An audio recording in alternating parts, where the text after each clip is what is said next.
Didn't even hear what I was doing there, like in recognizing the pieces. Again, please watch my video where I explain some of my music where, again, nothing is random. You know, all these systems and patterns are essentially patterns that you only find in Slomninsky's book. So unless you study Slomninsky's book and you understand everything in that book, you will not understand anything that I'm playing. So, yeah.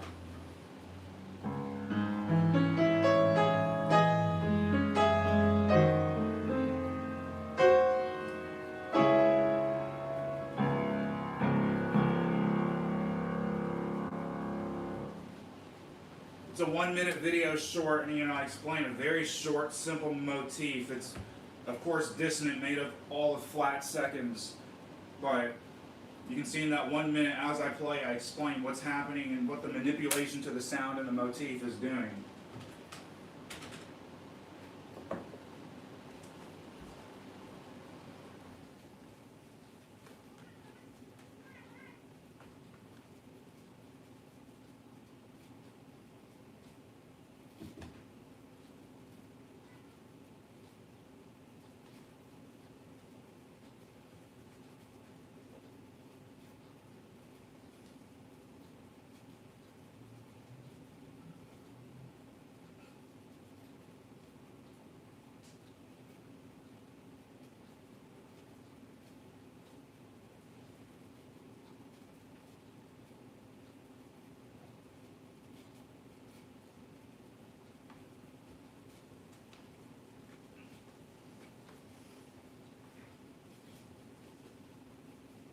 You know, so I'd like to take a moment and talk about Marc-Andre Hamelin's news piece, which I guess Hyperion is pushing, and you know, he's released his CDs on Hyperion. Obviously, you guys know I'm a fan of him and stuff. Maybe not necessarily his music, but just at least what he does. You know, he's kind of like one of those people where, like, once he plays a piece, you know, everyone just copies him and plays the same pieces.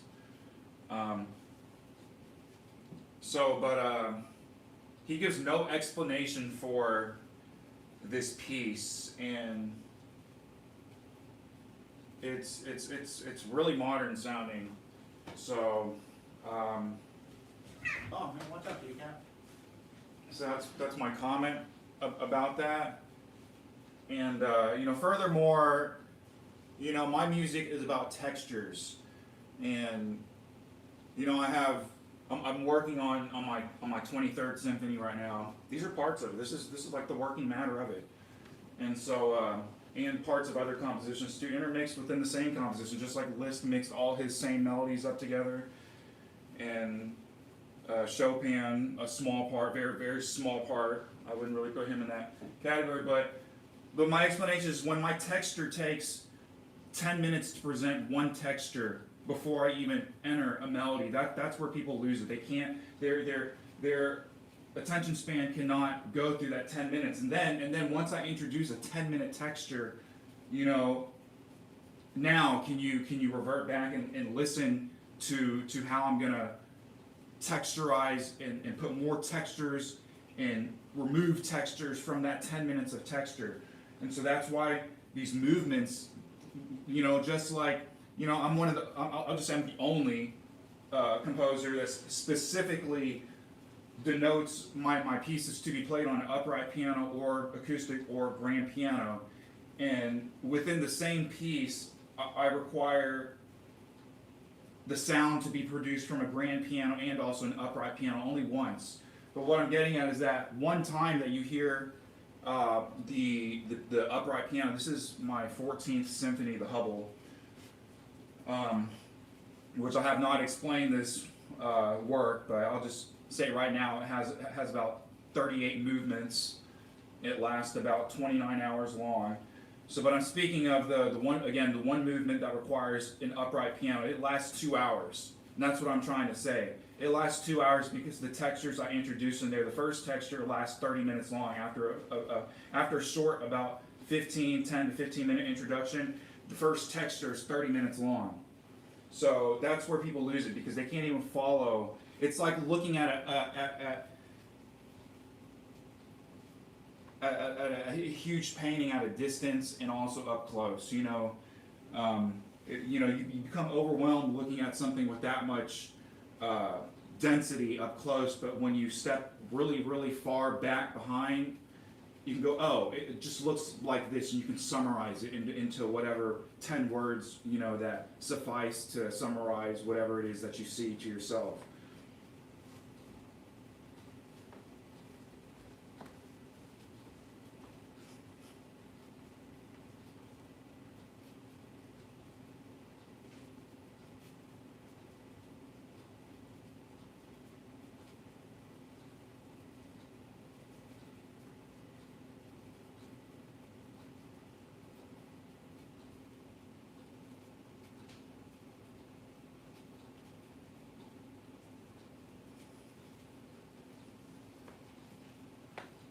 So yeah, I'm just trying to end it. You know, my music is not a joke. That's you know, I don't. People can comment about like anything about my playing. You know, because you know, I know where my playing is and isn't. I know things I can and can't do. Like I can't reach a 14th. You know, so you're never gonna hear that in my music. Okay, so when people complain, oh, you're not reaching a 14th in your music. Well, I can't. You know, I just physically can't do that. So likewise with a lot of other things, musically.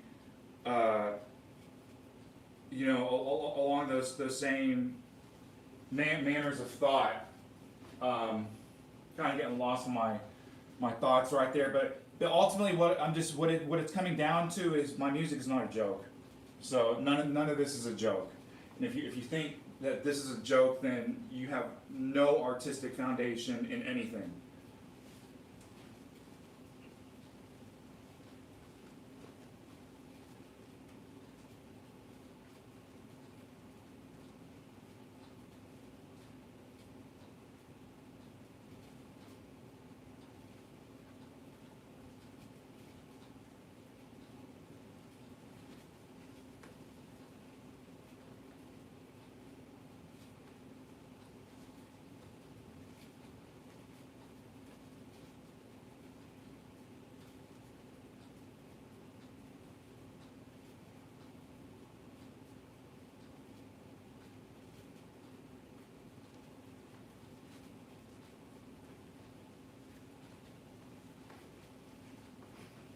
Lastly, as you guys know, I follow. I guess this is the last thing. I don't have my public subscribers public, whatever, the people that I subscribe to, but I'll just say I subscribe to like 6,000 channels. So, you know, I subscribe to a ton of people, and I watch a ton of people. I think a lot of people have a lot of interesting videos and a lot of interesting topics.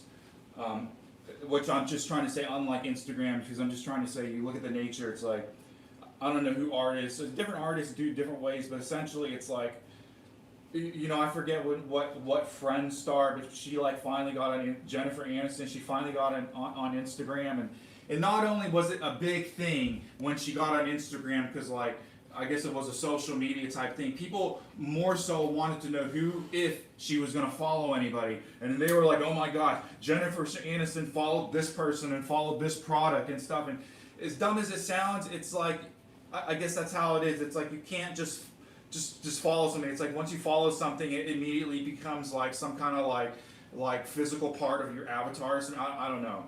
But that's just how social media presents this shit. So anyways, what I'm trying to say, so you have different people. You have some people that follow thousands of people, some famous people, but I'd say most famous people, they follow like less than 100. And if anything, they're like a 0%. So that's why I do that shit too, because I'm like, motherfucker, fuck you bitches. Because I had every motherfucker follow me, okay? I'll just say that every single motherfucker on Instagram liked my video and followed me, and then they all unfollow me. You know, for different things, different reasons, you know, a whole lot of different reasons. You know, because again, just like my channel, I don't just present one type of fucking thing. You know, like you're gonna see cooking on my channel. It's just, I'm sorry, like my stream last night got really messed up. I dropped my phone in the fryer. Okay, that's really fucking embarrassing.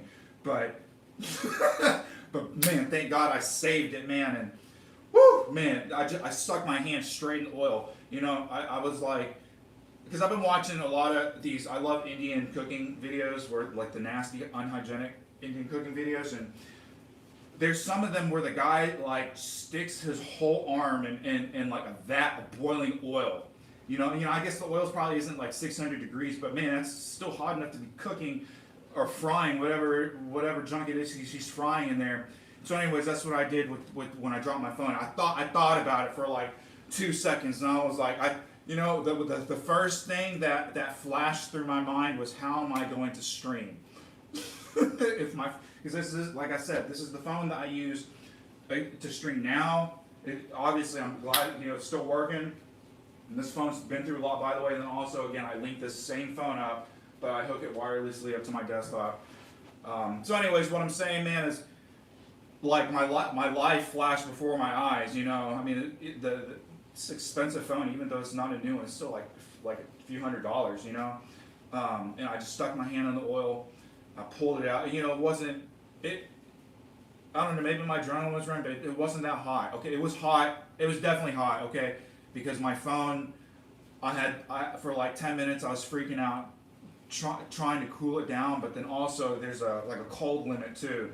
And, you know, I never learned this until I was living up here way in the north now. You know, I've lived here for a long time in the north now, but, you know, when I first moved here, I didn't know, and we had this, like, the first years I moved here, we had this terrible, it was like the worst snowstorm ever that I've ever seen here. So we haven't had anyone worse than that, but it was ridiculous. This storm was so bad, I had flown somewhere for like 5 days.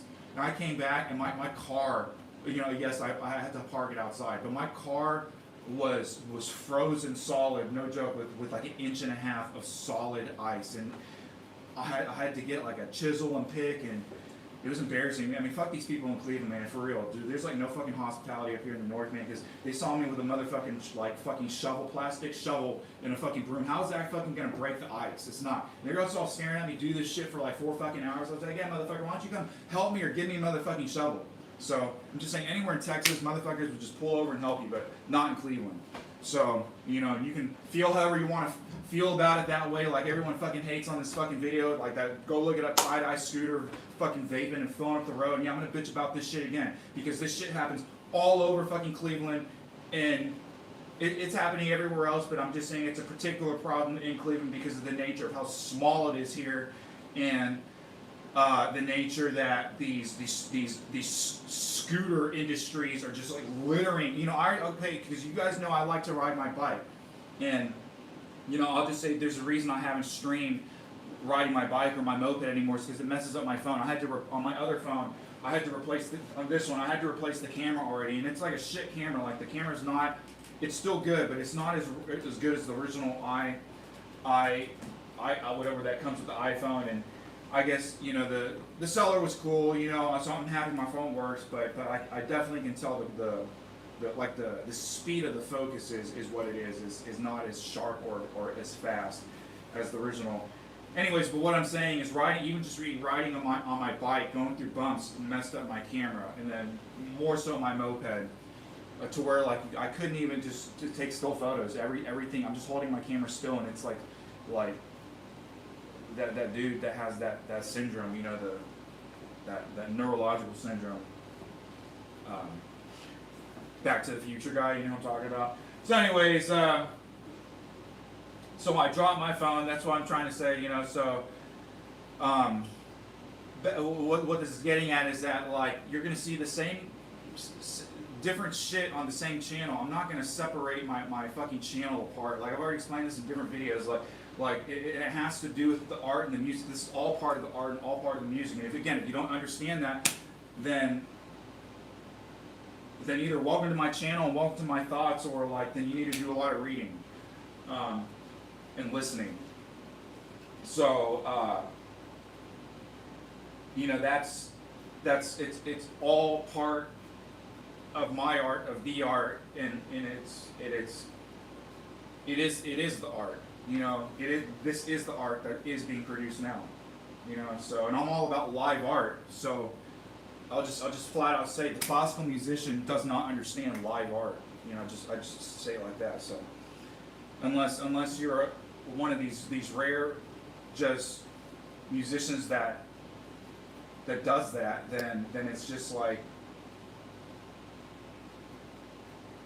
you still have foundations to talk upon, but when it comes to like the full gamut and circle of like worldly knowledge and musical knowledge, then it's just like you're like in a niche, you know, and that's almost every single musician in life that I can think of, you know, and not to say that they don't have fleeting interest in these subjects, but what I'm trying to say, again, back to my channel, it's like you're not going to go 30 years on my channel, because again, I'm going to have my channel the rest of my life, so that's what YouTube's about. So I hope to be one of these OG YouTubers where it's like, you know, it's hitting on 10 years now. You go to my profile, it says I've been on YouTube for 10 years, and some other people, you know, it's crazy, are hitting 20 years now. I've seen some profiles, and because that's how old YouTube is, hitting that 20 years, and I think that's crazy impressive and something to think about. You know, you can look it up, have a lot of YouTubers who have passed away and stuff, but what I'm saying is the nature of all these people, you know, I'm you know, go check them out, you know, they all have good content and stuff, but what I'm trying to say is just the nature of the process and everything. They were only part of the inception of YouTube, and sadly, or whatever, you know, passed away before they could see YouTube hopefully become something like a decades-long thing, you know, kind of like Facebook has done that, and they go under, you know, and again, that's another thing. I wish Facebook was original how it used to be, where it was just like sold. I think it's not going to happen, but it's just, Facebook used to only be for people in college, and like it was mainly for like as an alternative for like this website called like Rate Your Professor, and like you could go, the cool thing about it was that you could go in there and you would and this was the original function of Facebook, is what I'm trying to explain. And you would put in all your classes at your university, and universities were real slow to get on board like the first year. So it's like once all the major universities, especially the Ivy League schools, you know, because if you go look at the history of how Facebook was built upon, it came from certain colleges and certain areas and stuff. So what I'm saying is once this area became on board, then it blew up. And what I'm saying is like the original function of Facebook only lasted like 2 years. But what was so cool about it is like you could log in and put all your classes, and then you know, again, once your university was registered in there, all the classes from the university got registered too. So you could put in like Psych 301, you know, you're trying to take like an upper level psych class, and it would come up with not only all the people in the class and stuff, like you could message them. It was so cool, and that's what it was. You could also like rate the professor and see, and that's the original purpose of Facebook. And it's it quickly lost its purpose. But initially, that was the purpose of Facebook, and that's why I got on it too, because I kind of don't post, but I'm always taking classes, so and I'm taking classes right now too, some other subjects. But but that was the original function of Facebook, and now it's completely different. Like I didn't post it on here, but I posted on my Facebook to my other Facebook friends. I'll talk about it here. That like this especially this last month, I don't want to do these things, but like numbers and stuff. But so like every or all, but it felt something close to 85% of every single video I saw was AI. Every single video, and I'm talking like it hit another level too with this Sora, whatever the Sora thing is. It's like everything is AI. It's the voice is AI, the video is AI, and the music is AI. It's like everything is AI. It's and I sat like a couple hours, probably cumulative couple hours, just flipping through it all. It's really, I mean, it's entertaining. I'll give it that, it's entertaining, but it's kind of scary too, because this is kind of also what I'm talking about. I made a post about this, I think, a few months ago, and I wrote about this on my Facebook. Again, like writing is one of my things, critiquing history, critiquing art, and whatever, just the things that interest me. It's not like, I can only comment upon the things I know, so I don't know everything, so just don't get the wrong idea, right? My channel's about everyone's all about first impressions. Well, these are all my first impressions of everything as upon as I, just like the Chopin competition just last night. Like I just dug into Torah, the Torah Hashi. My biggest thing about it is like almost every single pianist is like they don't breathe. Like every single phrase, Busoni has writings about this. Again, my channel is not a joke. I follow the sacred text of Busoni. If you go and you read his editions, which are very, very wordy. For example, like his edition of the 2 and 3 part Bach inventions. By the way, Czerny has more editions of Bach's work than Busoni. Okay, a lot of people don't know that, and there's only a handful of major works that Czerny did not edit. Okay, like one is the Chromatic Fantasy and Fugue. Okay, so anyways, but Busoni did that one. But what I'm saying is the 2 and 3 part inventions, I don't know, Josephine made an edition of it, just like use him as an example. Like his edition, just give a number, would be like 25 pages. The Busoni is easily double. It's gonna be like 50, all close to double the amount of pages, and it's for two reasons. And again, I wrote about this in the past, and it's not a joke. I just don't know if people actually like follow the shit that I write about, or go look it up, or go see it themselves. But and again, these are like my first impressions when I see these editions and stuff. But anyways, but the reason his editions are so long are for two reasons. Because one is because he writes out all the ornamentations. Well, I'm not joking, down to like the 128th or 256th note. Some of them are really, really crazy. Like I don't know. I can't sight read that shit very well, so I had to like really go down with the pencil and start counting the number of flags, because the ornamentation was so much. So anyways, what I'm trying to say is an ornamentation will be so intricate and so specific, okay, according to his sacred text, that ornamentation takes a whole measure. And if you guys know a lot of Bach works, like for example, like his Chaconne for the violin, the Chaconne was written on one page of music, on one page of parchment. Okay, and parchment's like animal skin. So the official version, you can go look at that photo. It's really small and stuff, but it's on a single piece of paper, okay, or parchment. Okay. So anyways, that's what I'm trying to say. And so in Bach's time, you had a whole like 16-minute work on one piece of paper, and now in Busoni's time in the 1920s, we have one measure taking up a quarter of the page. Why quarter of the page? Because not only does, for the second reason now, why his editions are so long, is because not only has he written it out, there's like fingering guiding basically his exact finger, which is interesting to just know exactly which finger he's pressing on every single note. But then he's got those little like A, B, and C, D. Like on no joke, on one page he'll have like down to F. Like in one piece he'll go to like K or like L. That's a lot. That's a lot of of commentary for like a two-part invention. Anyway, so where does that commentary come into play? It's on the bottom of the page. So that's what I'm trying to say. So like on this, for this one example, you'll have this ornamentation written out to the 256 beat degree, filling up one whole measure with all his fingerings, all his dynamic markings, and then you're going to go down to the bottom, and then you're going to read. He has this extremely convoluted paragraph. You know, I'll just say his interpretations of the piece are solely. If you read this other book too, okay, it's a book I recommend. It's by Walter Geisking. It's on piano technique. It's separated into two parts, and I had a teacher recommend this book to me, so I read it. I'll read it again, but you know, I can always read it again. But anyways, the idea of this is that the book is separated into two parts, and the first part is kind of like pedagogical, whatever material, you know, just like basic, almost like charity type instructional material. And then the second half of the book, it's analytical, and I forget what I know he uses like boxing, but I think he uses like one of the Beethoven, the F minor sonata, that sonata. But so what I'm getting at is I'm just trying to make a comparison between the analytical aspects of Geisking and Busoni, because I'll just say it's nothing like how I analyze pieces at all.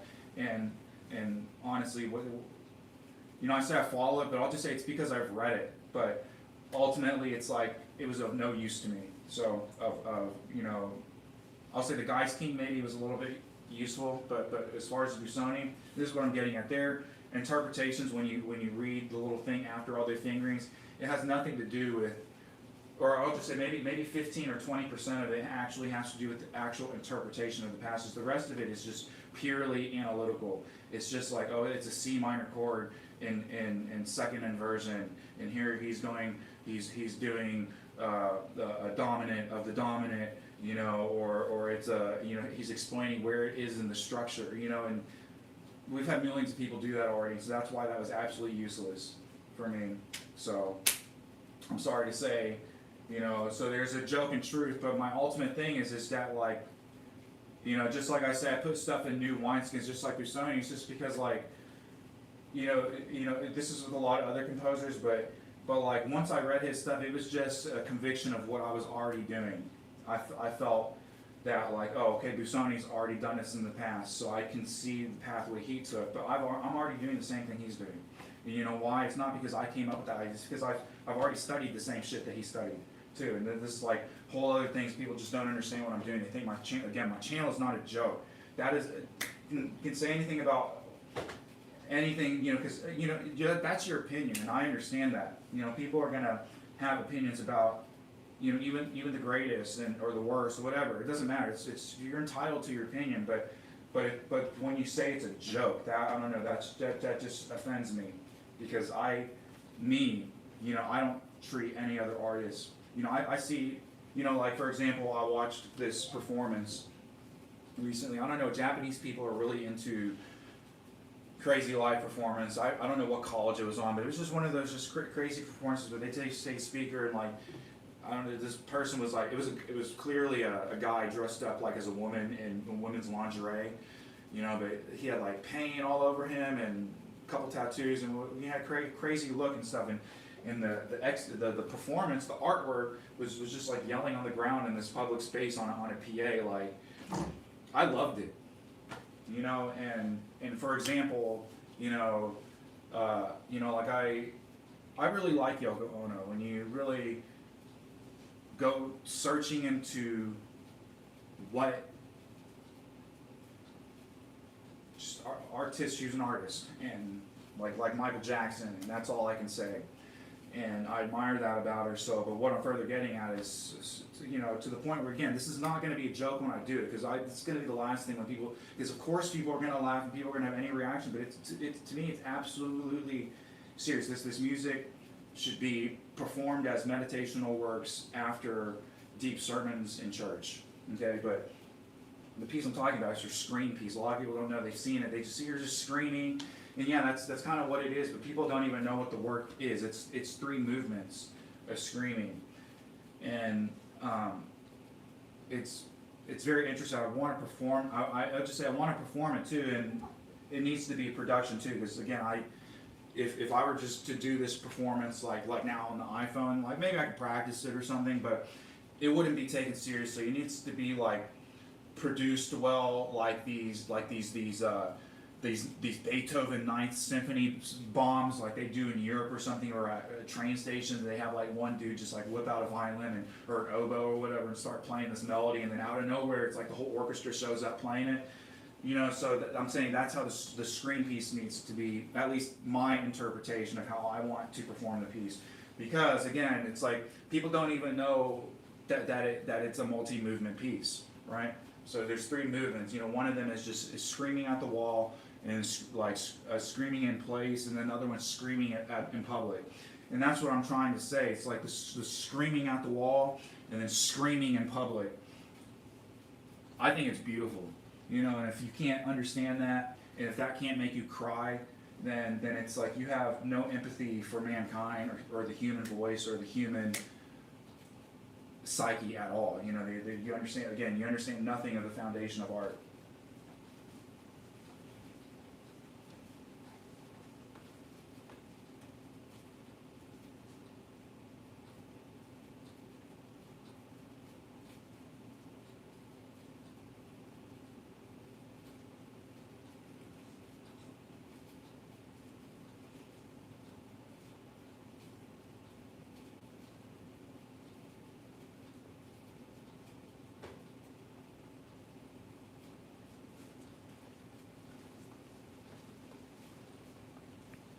So yeah, I know it's a lot of talking, but that is. I'm just saying, how can you not naturally be interested in this kind of stuff when all I do is play it all day, So that's my remark about it. I don't know. I find like the history of the pieces and the history behind them, just as interesting as the pieces themselves. And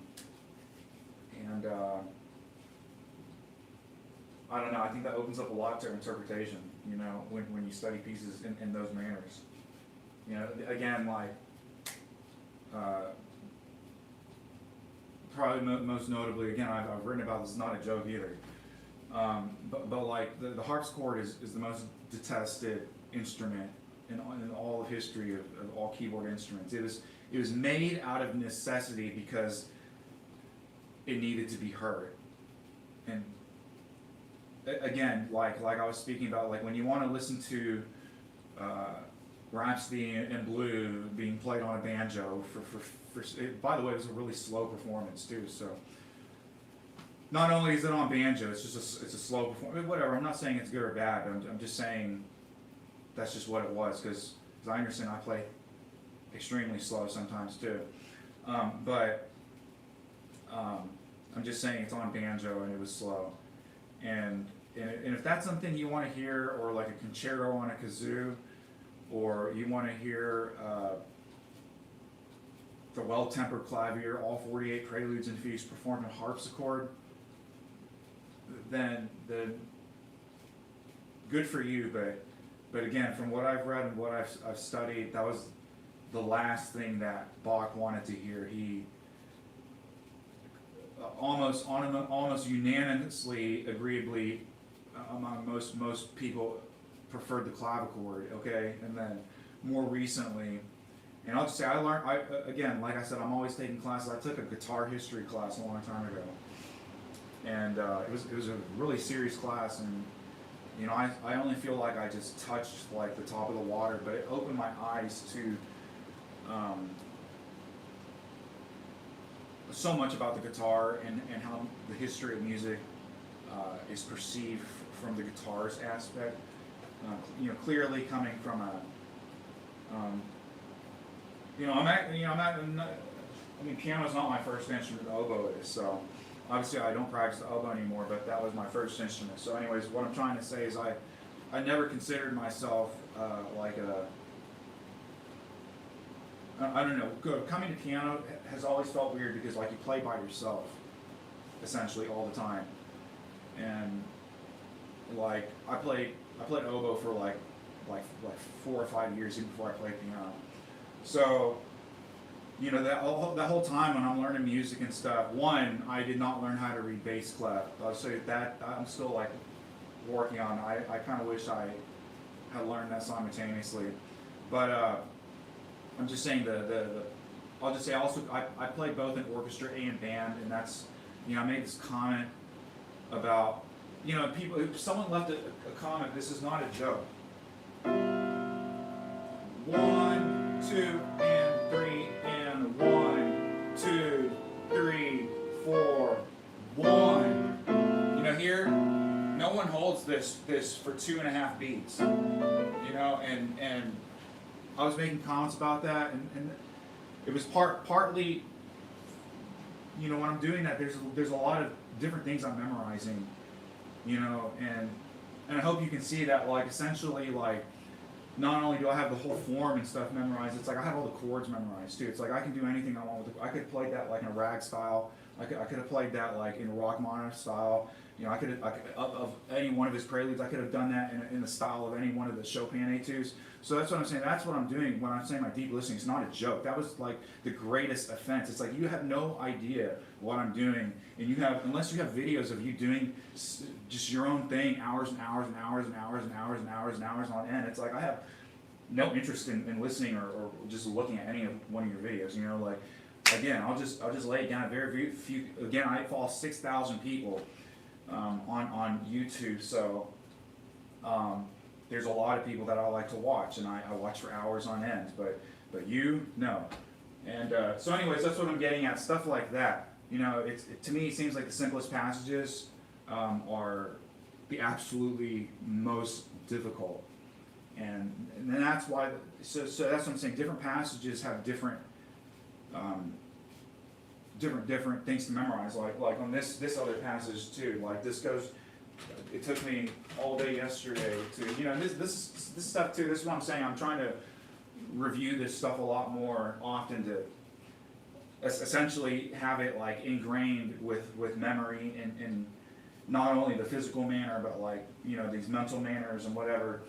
But you know, just for explanation of like, there's the difficulty of this like the slow passages, like I said, like this, where it's just simple counting, and that's where I'm saying my background from being in marching band and orchestra, because I was in the Dallas Youth Orchestra too. You get to like try out, and I was fourth chair, so you know, I wasn't first or second. You know, I only played second part. You know, if that, you know, but what I'm trying to say is like it was crazy. That was like one of the hardest tryouts, because that's like was way harder than UIL or anything. It's like, especially also like the music atmosphere in Dallas, Texas is completely different than in the North. You know, not to say that you don't have it here, but what I'm saying is, you know, this is like another conversation, but just to say that in general, music education is better, and it's free, you know. So I'll just say all my music education was free. I went to school and it was free, and so that's how I learned music. It was free. So anyways, but I'm just saying up here, and I've been up to every institution in here. You know, I've played for every Cleveland Institute of Music professor. You know, you don't believe that I have, and they were floored when they heard me playing, and it was awesome too, because I was just accompanying this chick, but like I was a little nervous. Of course I was nervous, because I'm nervous for the person I'm accompanying. You know, they're only going to sound as good as I can follow them. And anyway, so she was a singer, and I came in there and they had a Steinway concert grand and a Baldwin concert grand just side by side each other. You know, my mouth was just drooling. You know, and then they had these tables set. There was nine of them, 9 on the jury. And these are all like the top professors at CIM. And you know, I'm just saying, because they see the music too, and I'm just saying I improvised and I played, and they just had never heard something like that, and I was like, yeah.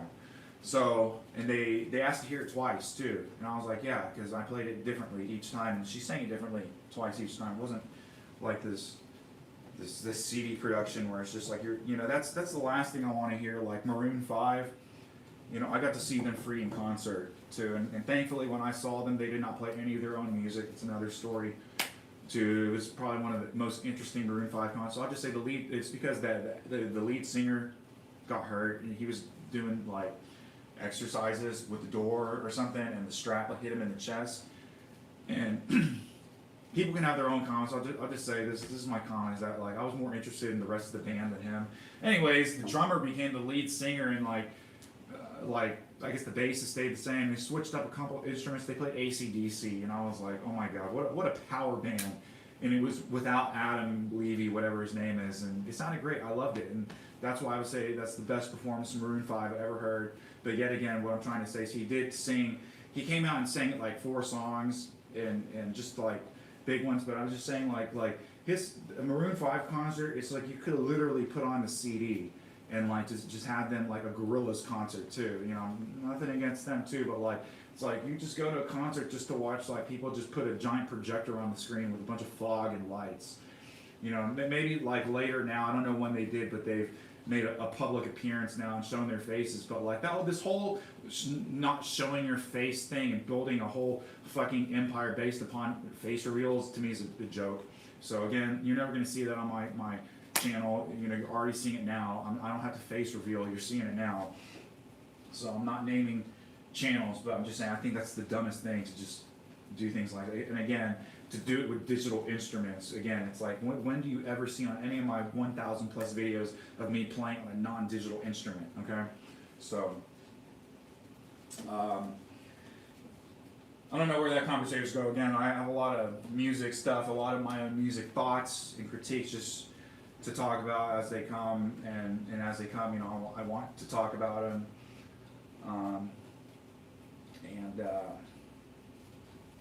Maybe just give you guys a different viewpoint towards even. I hope you guys even see not just the interpretation of pieces, but the interpretation of history.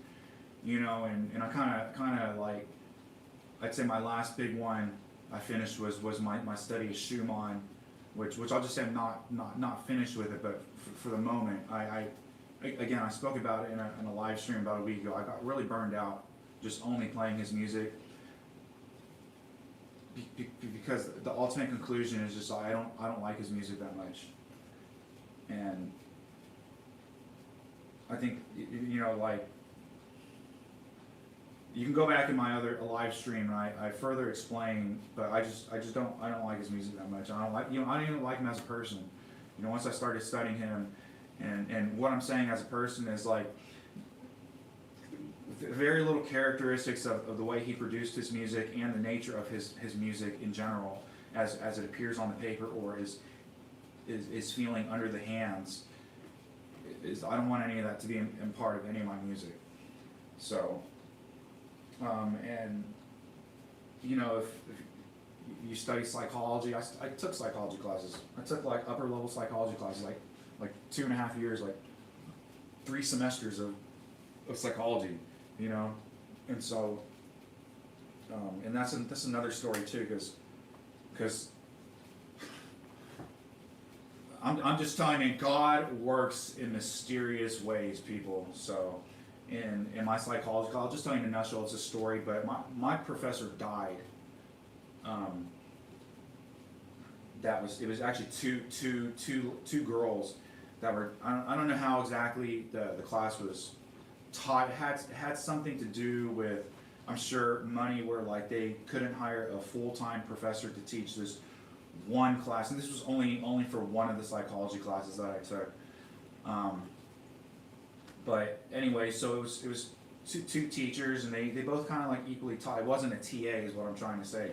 It was like they were both equally like teaching and writing questions and stuff. And anyways, long story short, they had this huge thing where like before the test, you could come to their office hours. They had specific office hours, and I went with this group of girls, like because they were part of one of the lab groups. Again, like my channel is not a joke. My background is like in biochemistry and like bioengineering and like amino acid and DNA reconstructing, and so I know all about all that stuff, and that's what my study background is in biochemistry. So anyways, so I'm taking this class with these girls because they were in one of my biochemistry lab groups, and so we all knew each other, and we're like, we're already studying for these tests, so we're like and the other thing is too is this, when you understand what I'm getting at, the office hours. The office hours weren't. I mean, yeah, they were there. You could come ask them questions, but like different. I'll just say, for example, an office hour for like physics, which by the way, I really liked that subject. I'll just leave it at that. And the physics teacher was really cool. But what I'm trying to say is like the physics professor, the one I took from, and most in general other ones, or even chemistry teachers, when you're going to them, they ask like a direct question, or they even, it's almost like another class. Sometimes they'll just do a real quick, they'll have one like organic problem or whatever, a mechanism, and they'll go over it, and they'll be like, okay, and then they'll let the TA take over, but they'll still be in the background. What I'm saying about this psychology class is completely different. Again, one, it was taught by these two chicks. They were young too. They had to be getting their masters or something like that, or a PhD. That's what I'm trying to say. It's like they weren't officially finished with their schooling, clearly, but they were getting paid like slightly under professor pay or something, split between them. And what I'm getting at is their office hours. All they did was they unlocked their door, and they weren't even there for half the time. One of the two would stay there, and then the other one would go off for like their office hours were open for 4 hours a day, different hours a day. So we would try to be there for 4 hours, because when you have 4 hours to go over 10,000 questions, this is what I'm getting at. Their office hours, you didn't really talk to them. They had like 10 copies of all the questions that they would ever ask for every test, and thus the final exam, which a lot of these classes, things are different now, and I'm sure it's a class by class basis and stuff. But anyways, what saved my butt, and I'm sure it saved a lot of other people's butt, but how grades and tests and stuff kind of were done in certain classes too. One, if there wasn't a huge, just enormous curve, because like the class average is like 40, no joke. Like in some of these, like one time I had this anatomy class. That's my other background too. It's not a joke. Like I've dissected like 32 human bodies, and I'm not trying to be nasty about it. I'm just saying I've actually taken classes where I dissect human bodies. I specifically failed anatomy 4 times so that I could retake it 4 times. So, anyways, that's how many human bodies I dissected. And so what I mean by dissected, I mean down to everything, like down to your nerves, and every single vessel, and every single nerve in your brain. And I cut your face in half with a saw. It's kind of nasty, but it was just very interesting, and I hope that you hear this in my music, is what I'm trying to say. That my music doesn't come from some dude who doesn't know how to tie my shoes. And again, like my comment, like that Toro Humu guy, I had a lot of comments about his playing, but one, his hand looked small, and then 2, it never looked like this dude ever had even changed a set of brakes in his life on his car. And that's what I'm trying to say. Or even on a bicycle, and of course, you guys see, I love my bicycle. I bicycle all the time. And right now it's like extreme like cycling weather, and again, I don't live stream anymore because it messed up my phone, but I still do it.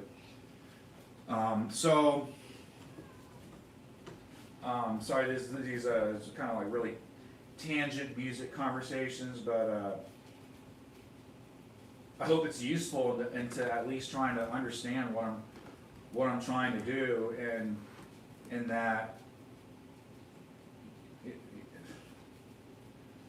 I don't know. All I gotta say is you study every great artist and musician. It's like I'm already doing what they're doing. I'm doing what they're doing, and that's why I'm doing what I'm doing. And when you guys question this, or you think especially when you think it's a joke, I take offense to that.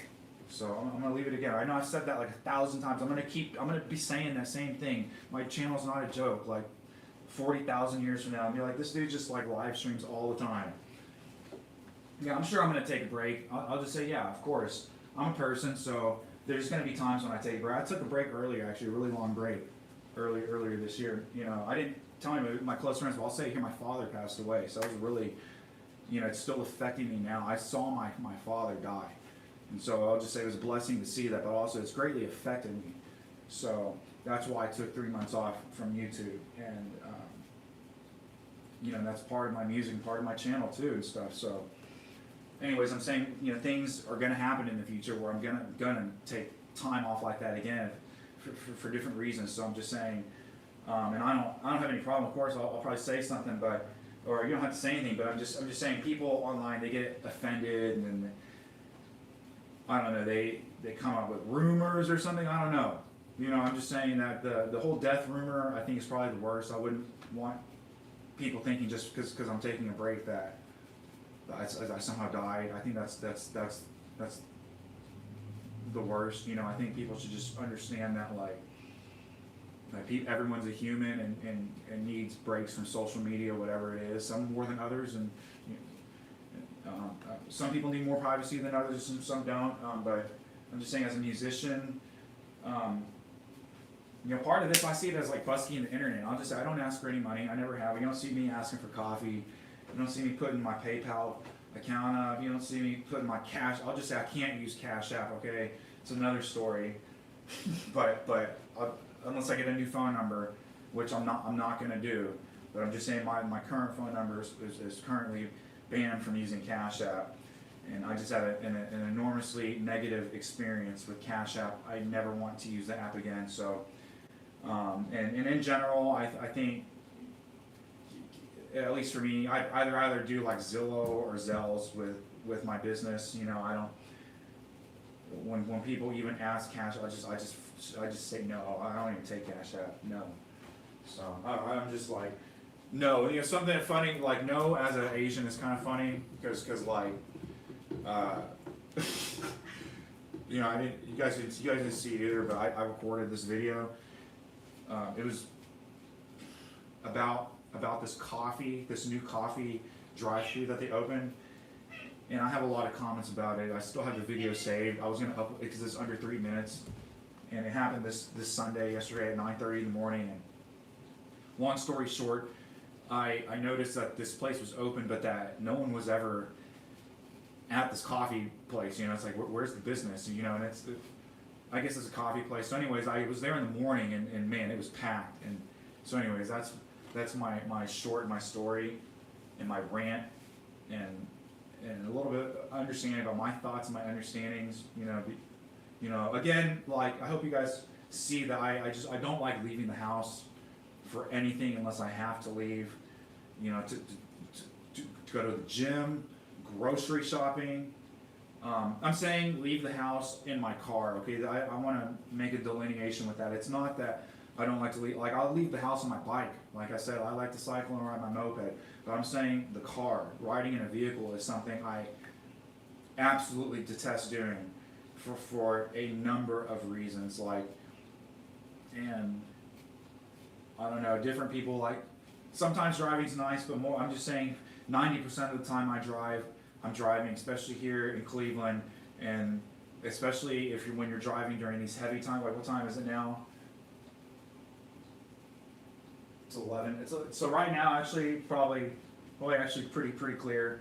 But I'm saying, coming another definitely another hour and a half. Hit lunchtime and then school time, like from like starting 2:30 to like 5, 6, depending on the day, the days or whatever, the weather too. It's like, essentially, it's just like, I do not want to be anywhere. I would rather walk to the store barefoot than drive my car to these stores. That's how angry, say I got it. I'll just say, knock on wood, okay? Okay, I only get speeding tickets, but I try to watch that because my most recent speeding ticket cost me a freaking arm and a leg. It was ridiculous. The ticket cost me more than I charged to tune a piano. So just imagine how that made me feel. I remember the piano I was tuning. Like, I had gotten the ticket in the mail. I got the ticket in the mail like 4 months late. It was last December. They gave me the ticket like the 18th or the 22nd, so like right before Christmas. Like, what a wonderful time to give me a ticket, right? So that's when they issued the ticket, and then it got mailed to me during spring break of 2025 this year. So like almost 4 months later, and then the ticket was like almost $300. I was like, are you effing serious for a camera ticket. And here's what I'm getting at. They put up a new camera, and it's in the same spot. It's a second camera, and the thing is before there's this highway and then there's a bridge. Before the camera was only on the bridge and then the exit, so they watch you. Now you can watch. There's actually YouTube videos of this. It's really funny. A cop used to hide behind this bush, and he used to tag people, and they used to have another cop at the end, and like when he saw people speeding, the other cop would rush down the entrance exit, and he'd immediately pull you over. And people started getting real mad, and what I'm saying, confronting these cops, you gotta watch these videos. It's really funny. I'm just saying, it was nice to see, because this is the city of Newburgh Heights, by the way. They have cost me over, and I guess you could say, yeah, Eric, you can just drive slower, more careful, but when you're working or you're trying to get somewhere and do stuff, and everybody's driving like so effing slow, and this is, I'm sorry, I hate driving in Ohio, okay? I'm just gonna leave it like that. The roads here are literally, they feel 200 years old, okay? And you drive in Texas, and I'm a Texan, okay? And yeah, I'm adopted here, but again, my channel's not a joke. I am a Texan, okay? I was born in Texas, okay? And just like Van Cliburn, if you guys don't know, the reason he's considered a Texan, I believe his mom's name was Rosa or Rosalina, something like that. When she was pregnant with him, you got to read this book, Moscow Nights. I've recommended this book a number of times. On my Instagram, no one fucking cared. They just unfollowed me. And I've recommended this, I believe, on my channel once a few years ago. I'll recommend it again now, but it's called Moscow Nights. It came out about 15 years ago. It primarily revolves around the moments of his life when he's traveling and doing the Tchaikovsky competition and stuff. But what I'm getting at in the beginning of the book, it's kind of like how the book starts out, actually. So it's kind of like not killing the story for you. But I didn't know this about him, and I'm just saying they don't even really say this about Van Cliburn either, like in all the documentaries and stuff. But they actually lived in Louisiana for a number of years. I think it was temporary or something. But it was what I mean by temporary is not like months. It was years that they were living in Louisiana, and I think it had to do with money or work or something why they were living in Louisiana. But they were initially clearly from Texas, and when his mom went into labor with Van Cliburn, she drove over the border of Louisiana into Texas just so he would be born on Texas soil. And I don't think a lot of people know that about Texas, and that's why I'm a Texan, you know, and what it means to be a Texan. There's no other state. Every other state is a fucking joke. Okay, it's even Ohio. I hate to say it like that, and again, 200 years old. I'll just say there's things that are great about here, but like I said, like there's no southern hospitality. You know, you could break down on the side of the road here. You know, like I said, like me, and especially when I still had a Texas plate, and they saw it, and they just want to laugh. No one wants to fucking help you. Fuck you guys. So, anyways, that would never happen in Texas. I promise you. You break down, someone is gonna on the highway. Maybe not the first person, but I'm just saying you're within guaranteed anywhere you're at an hour. If it's not a person, a policeman is gonna stop for you.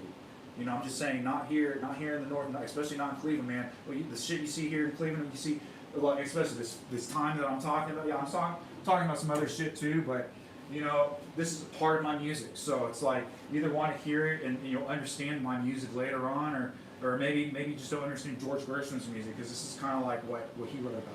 You know, when he was writing about American imperials and wanting these stupid horns and shit. There's whole stories about like wanting to get these horns. You know, they're very specific horns to be tuned and whatever. But you know, he's mimicking the sounds. You know, this is what I'm saying. I'm mimicking and explaining the sounds that I'm hearing that you want to hear, that you hear on the piano that you don't understand, because my textures take 30 minutes to even introduce the texture before I even introduce a beautiful. Like, if you guys didn't even notice, like I played all that stuff, you know, and I don't even know if you guys remember. You're gonna have to go rewind the video. But that whole thing was to play Mozart's Sonata K45, 545 Sonata, and C and A flat in the left hand. And I played it really slow.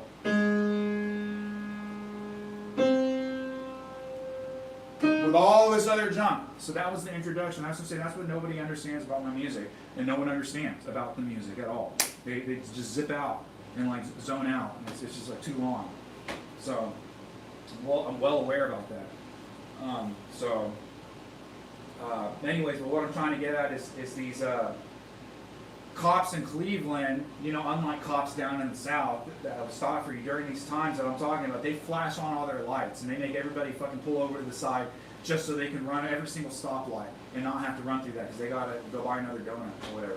I'm just saying that's what they do. And I've always wanted to have that show on Dashing, but I'm just saying it's just not the place to do it, not to call them out. I mean, I'll be like, yeah, they do a lot of other good things, but I'm just saying, as an example, it's like, look, you don't want kids with these motorcycle gangs overtaking the streets. And by the way, I completely support that.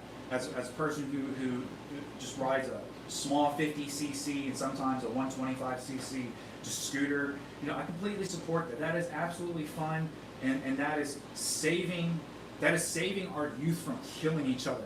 And if you are trying to stop, okay, look, if they're doing this all the time at 12 at night, 3 in the morning, all the time, I understand that needs to be stopped. Well, when this happens just twice a year, you know, I agree, yeah, follow them around, but you don't need to be arresting this. That's the last thing you need to be doing for these kids. And what I'm trying to say is the example will be different if the cops wouldn't be going around and overusing their power with these stoplights like that. These kids wouldn't feel the need to use that one instance when they're in this large group of 400 other people all on dune buggies and whatever to run all these lights and stuff, because that's what they do.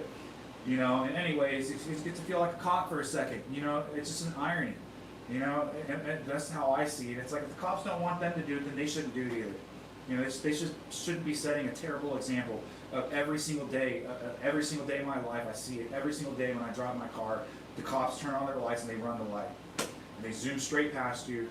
My heart drops. My shit almost comes out my pants because I got to make sure that they're not pulling me over because my tail light was off, my inspection sticker wasn't changed, or I didn't make a right stop long enough. These are all bullshit things I got pulled over for here in Cleveland. Okay, so that's what I'm trying to say.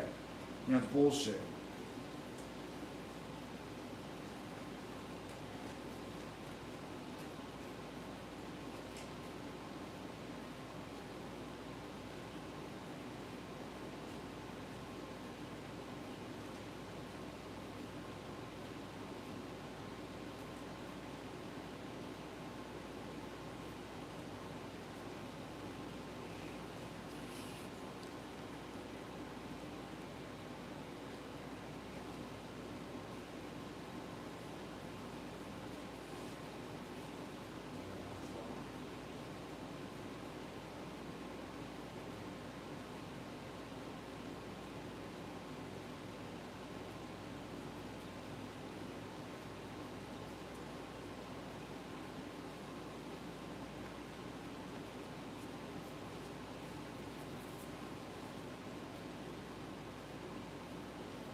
So I'm going to take a break. I think I need another coffee. You guys can't tell. One, okay.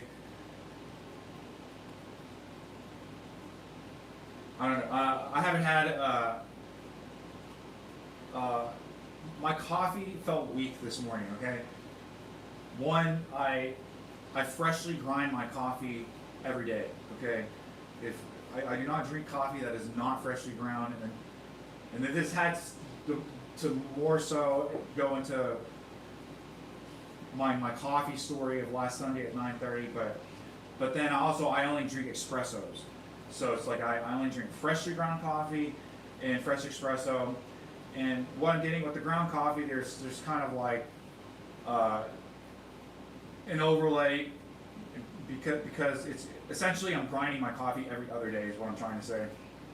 Because I feel for you to get an efficient grind, the coffee does need to be filled in my electric grinder to essentially like maximum level. If you fill it up only like a third of the way or halfway or enough for one shot, it doesn't get fine enough. You know, it doesn't have enough matter to get fine. So anyways, what I'm saying is like I'm usually grinding every other day. So it's like my fresh grind. What I'm saying is what happens is it overlaps where I get one day where I get a perfectly fresh grind. Okay, then the next day I get a a coffee grind that's a day old, and then I have to grind some new coffee, right? This is where I'm getting a new coffee to put back in there, and then so I do the same thing again where I mix it in, and then I have a new cup of coffee, and then a day old coffee, and then again what's left over now is like the ass end of 4 days worth of coffee that has, you know, it's the ass end of those grinds, and you mix it all together, and sometimes it's enough, sometimes it's not enough, and I'll just say today, one, it wasn't even, it was barely enough to pack the bowl, the espresso bowl, and again, when you're making espressos too, it's like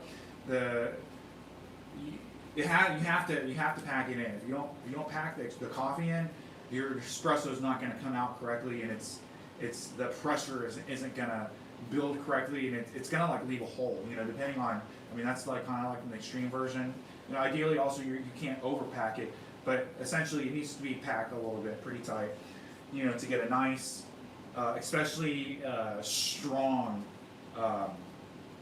brew. And anyway, so that's what I'm trying to say is like it was essentially like 5-day-old ass end coffees of those 2 days, and then since I didn't have enough coffee, this is what I'm getting at, to fill it in all the way. The brew like wasn't right, and I guess it came out weaker. But then also, not only does it come out weaker, it comes out with less actually, like physically less coffee. And so, you know, I guess as far as the toilet thing, you know, it did its thing. But as far as the mental thing, I'm just saying, man, I need a lot of caffeine, especially you guys don't see it, but like usually like later in the day, like I guess you guys notice, like I generally play like one time in the morning and then I play at night. You know, like that's kind of my thing. And if I'm unable to play in the morning, I don't know, maybe some days you saw it, but I'm just saying in general how it is for me. I play at night, so that's my thing. And I think people have different routines, but I play it at I guess. As far as casual playing, I play at night. Casual playing at night, and that's what I'm trying to say. Is like some days, you know, I'll just say here soon I'm going to be really busy, so I'll just FYI, I got a lot of other shit to do. I just cannot be practicing these next couple of days. I got a lot of, especially even like later today. I'm tuning a piano here in a couple hours. So, anyways, what I'm trying to say is I'm going to take a nap before I tune this piano. But then the other thing is what I was trying to say is, usually if you guys see me come back in my afternoon or at night, usually I'm coming back from a nap, but also it's like I also have another coffee, and that's what I was trying to say. It's like my brain does not like. I mean, of course I can still play and stuff, but I'm just saying I'm really trying to get some like true, like just like I'm saying my deep practicing. Like I have to have some coffee, and so I'm just saying it didn't do it, and anyways, maybe you can say it's Mondays, I'm extra grumpy, but likewise, I'm just trying to say these are a lot of topics which interest me, a lot of musical topics, especially talking about, I'll just say I can already feel my voice losing it, mouth is really parched and dry, but stuff I do want to talk about, and I think it's easier just to talk about it like this than make student edited videos. This is another thing that you never see on my channel, and again, I follow a lot of people, so I guess I do value the content more than the actual presentation of the content, but I'm just saying something on my channel that you're never going to see. You're never going to see this shit where like you just like cut framing all these robotic moves because I'm just cut and pasting all of my 1 hour talk down to 15 minutes. That's the most annoying thing, and that's a whole nother topic. Okay, I'll just put it into that cutting, and then the people talking with a lisp. I can't even make a lisp, but just watch on every single video. Like there's an evolution. It's like once people get big and they either start their channel with an enormous fucking lisp, or as their channel gets bigger and they want to sound more sophisticated, their lisp increases. And that is extremely annoying to me, and it's just a trend I'm seeing on YouTube. And I would rather hear an AI voice than these people speaking with enormous lisps. You know, it's an annoying thing. Like, don't pinch me. Who says that?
So I would like to end on some positive notes. So I am excited about this piano I'm tuning this afternoon, because the lady she sent me pictures of the piano, and it's like brand new.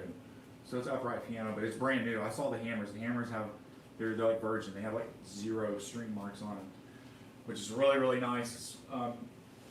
Because I like playing on different pianos. It's really just interesting, especially when you're studying.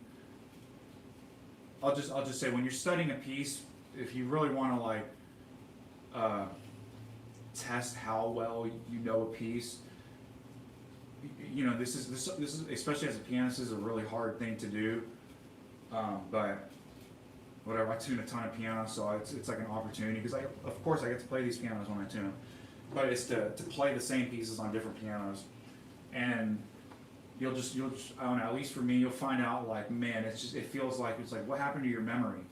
It's like, just because the keys feel slightly different or it sounds slightly different, it's like it's going to completely mess with your memory. And that's what I'm saying, the deep listening, deep practicing, all that slow stuff. It's because you're at least me, you know, I'm practicing all those different things, just not only the touch, but I'm really memorizing the shape of the sound that is being produced and can be produced. So there's a lot of things, and like I'm saying, there's so many, and that's what I'm saying, that's what makes at least classical music so difficult. And so I hope you at least see nitpicky why essentially I dislike like nearly everything I hear, you know, even in my own playing. Just so don't get that wrong too, okay? That's not a joke. Just if it's like, if you see perfection in these other artists, how could you ever hope to see improvement in yourself? You know, because that's what, again, with the Marc-Andre Hanlon, you got to understand that you don't like music for perfection. You like music and art for imperfection. So that's what's beautiful about art, is imperfection. I wrote about that like 2 weeks ago. And so, anyways, that's what I'm trying to say. Those are the things that you're, at least me, you know, I'm listening for, and it takes an extremely long time, and essentially I just do not hear anything that I try to. So I haven't even spoken about like this. I spent like 20 minutes on this last night. And I didn't even explain why, but I'll just say 0 recording satisfies me with that movement, this specific movement.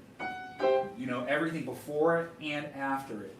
So, you know, I could talk about another hour about how I dislike every recording. You know, that's why I find it so difficult to play, and why I spent so much time on still trying to do. I'm just saying, again, this is going to take me a really long time. Even a year from now, I'm not going to have this anywhere close to where, hopefully by then I'll have the majority of it memorized. I'll just say that's my goal right now, is just to have this memorized at a really slow tempo. So if you're kind of wondering what I'm trying to do, at least, is with the Listonata, it's like I have no intention of playing any of the passages, especially near the end, up to speed. My only intention with the work right now is to play it slowly and really. You know, I had another comment about this too. Again, I'm using the Arthur Friedheim edition, but I really dislike it, and I can only explain that his fingerings are fucking idiotic, and the more and more I'm getting through it, it's like, I think it's 35 pages long. Hold on, my coffee's done.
Okay, so I'm back. Excuse me. Hopefully after this, this coffee's fresh or whatever. I don't think it's gonna change my mood. I'm sorry, but also the Arthur Friedheim. The more and more I get into it, I'm only a third of the way into the piece. Okay, by the way, I'm like coming up to the third mark of the piece as far as pages. All his fingerings are terrible, you know, and they're different. You know, for example, if you guys also got to follow the Earl Wild channel. Just recently, in the past 2 months, they've released a lot of really interesting Earl Wild stuff, and I like him as a pianist. I always followed him. I followed him before his death, and he used to do this master class like once a year in New York, whatever. I tried to attend one year, and then it too bad. Literally, like he died the next year. But anyways, it was interesting. And by the way, Alicia De La Roca used to do a lot of yearly master classes in Dallas, Texas too, and those were really interesting every year. So, but what I'm getting at is these Arthur Friedheim, every fingering is, in my opinion, just idiotic. Like there's so many things, but like one example, what I was trying to say is because like that's what I like about these videos is I can finally see what these people are doing with Earl Wild. There's a right here after it goes right here, there's a diminished arpeggio right here. Right, okay, I'll just tell you, I learned it how it's in there, so but I'm considering changing. What I'm trying to say, this is the Arthur Friedheim fingering. So he says to use two hands and then cross over, you know, and then the next phrase is this. You know, but I now I looked at other editions too. Then I watched Earl Wild's video, and he just plays it with one hand. And I was like, well, like why wouldn't you do it with one hand anyways? You know, and I was like, that makes a lot more sense to me too. Just do it with one hand. It's like some basic hand and shit. I mean, like really, like I forget what exercise hand, but there's the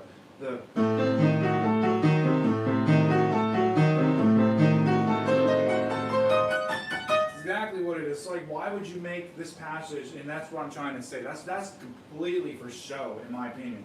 This is not more efficient to do this, especially when you consider what the next phrase is to this. Again, no one holds this for 3 beats, too. 1, 2, 3, 4. Okay, and I'll just say Earl Wild didn't do it because I watched it, and he posted 2 like new recordings. So, anyways, I'm not saying that these make the recordings like, oh, I'm not going to ever listen to this. There's many other things that are remarkable about the playing. But what I'm trying to say is when people hear me play stuff and they say, oh, it sounds different, that's why. It's because I count. Just like in the Vers La Flamme, the very beginning, it's like it sounds different, or maybe my recording seems slow. It's because I count. All my measures are counted. And again, the only person who counts, or seemingly counted, he was probably not counting, but it's because he was recording it with the score, was John Ogden.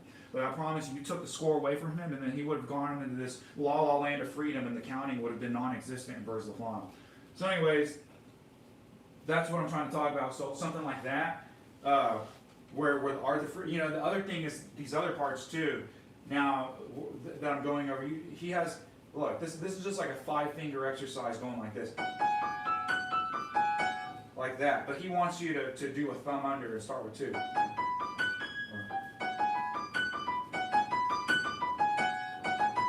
And then here, the next passage too is a double hand crossover on 2 beats where you're both the hands having to play. And I just simplified it down to 1 hand. I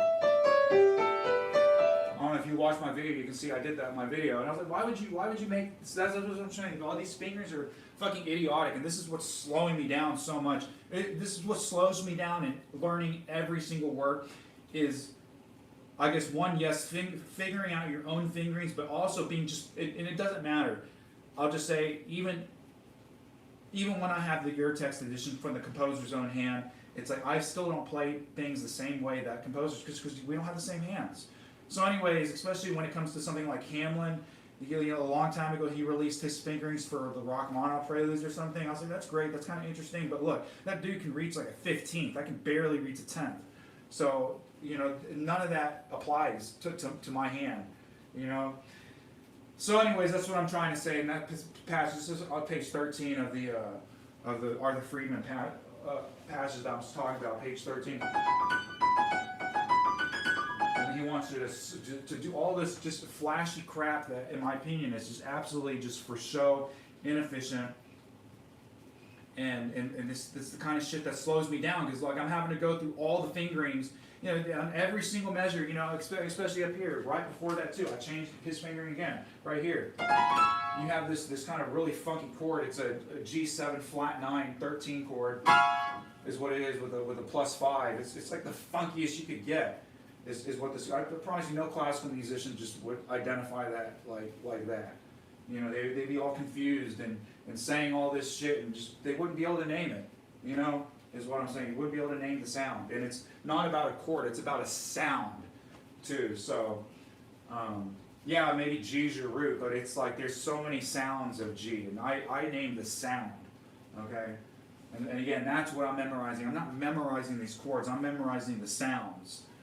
And that's completely different. That's why you hear these things in my playing that you just essentially just don't hear any other classical pianos persons playing, unless they're playing jazz.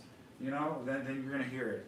But essentially, you just hear all this just like Immunati, Urimo, Unati, Glassy. I mean, I know that's generalizing and stuff, but I'm just saying that's what it sounds like to me. And I'm not saying there's a time and place. Again, I'm not one of those people who says like, oh, I'm against all of it. But ultimately, again, like in the whole grand scheme of expression, it's like, what do you want to express when you have this much time to express in your lifetime? Are you going to just sit and express that one thing? Or are you going to, I don't know, just what are you going to do? So this is what I'm doing. I can't say it's the right or wrong thing. I'm just saying it is what I am doing. So anyways, I'm just saying that's what that sound is. That's a G13 flat 9 +5 sound.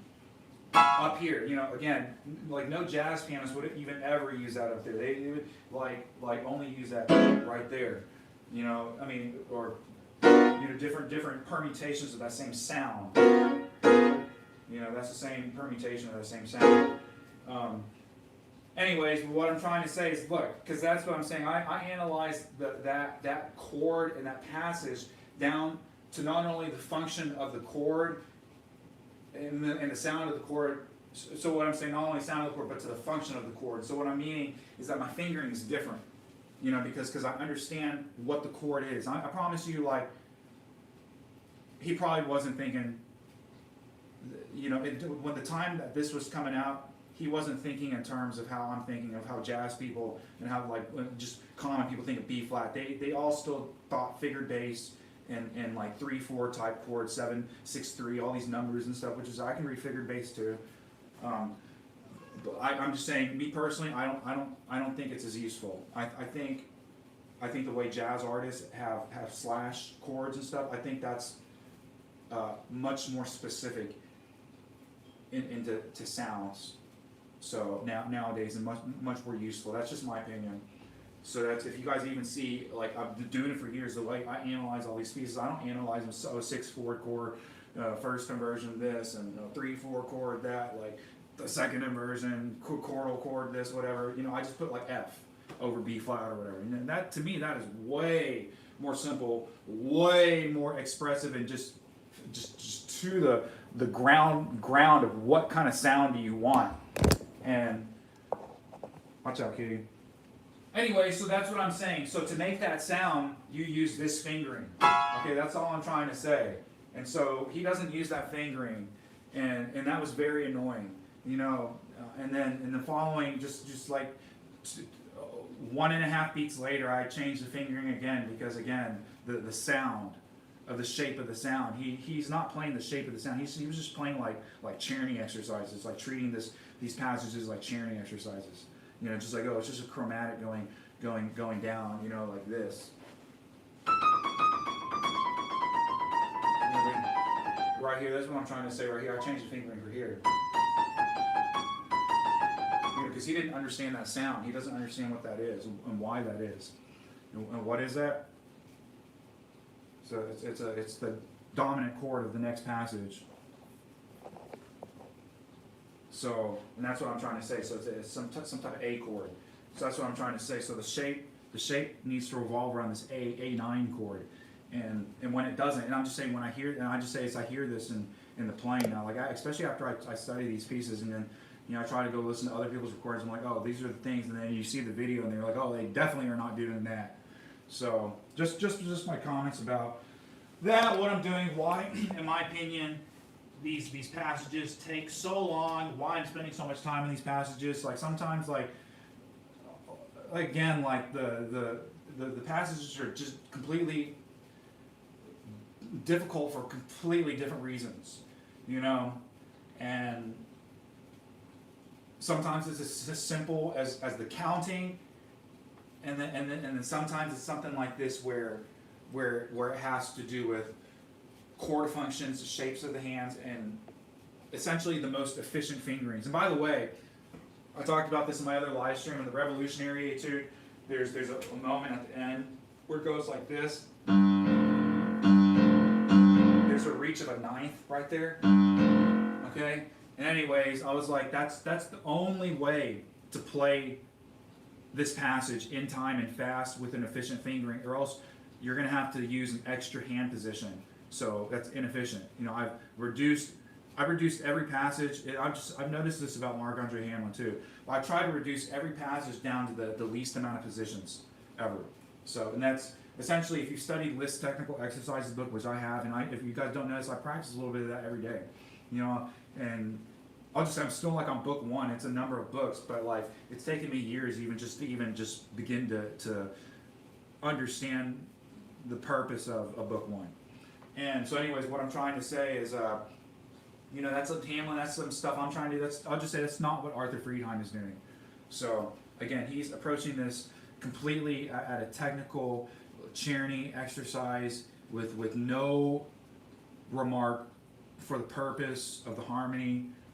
Not only the purpose of the harmony, but where the harmony is and why it is and where it is. That's at the very end of the phrase too. It's like to me, that's like one of the biggest disgusts of phrasing. I mean, you've just completely demolished the last part of the most beautiful phrase and entering the next part of a variation, the second variation, by the way, of this D major theme. And again, you're going to molest it into something else absolutely detestable. And that's my opinion.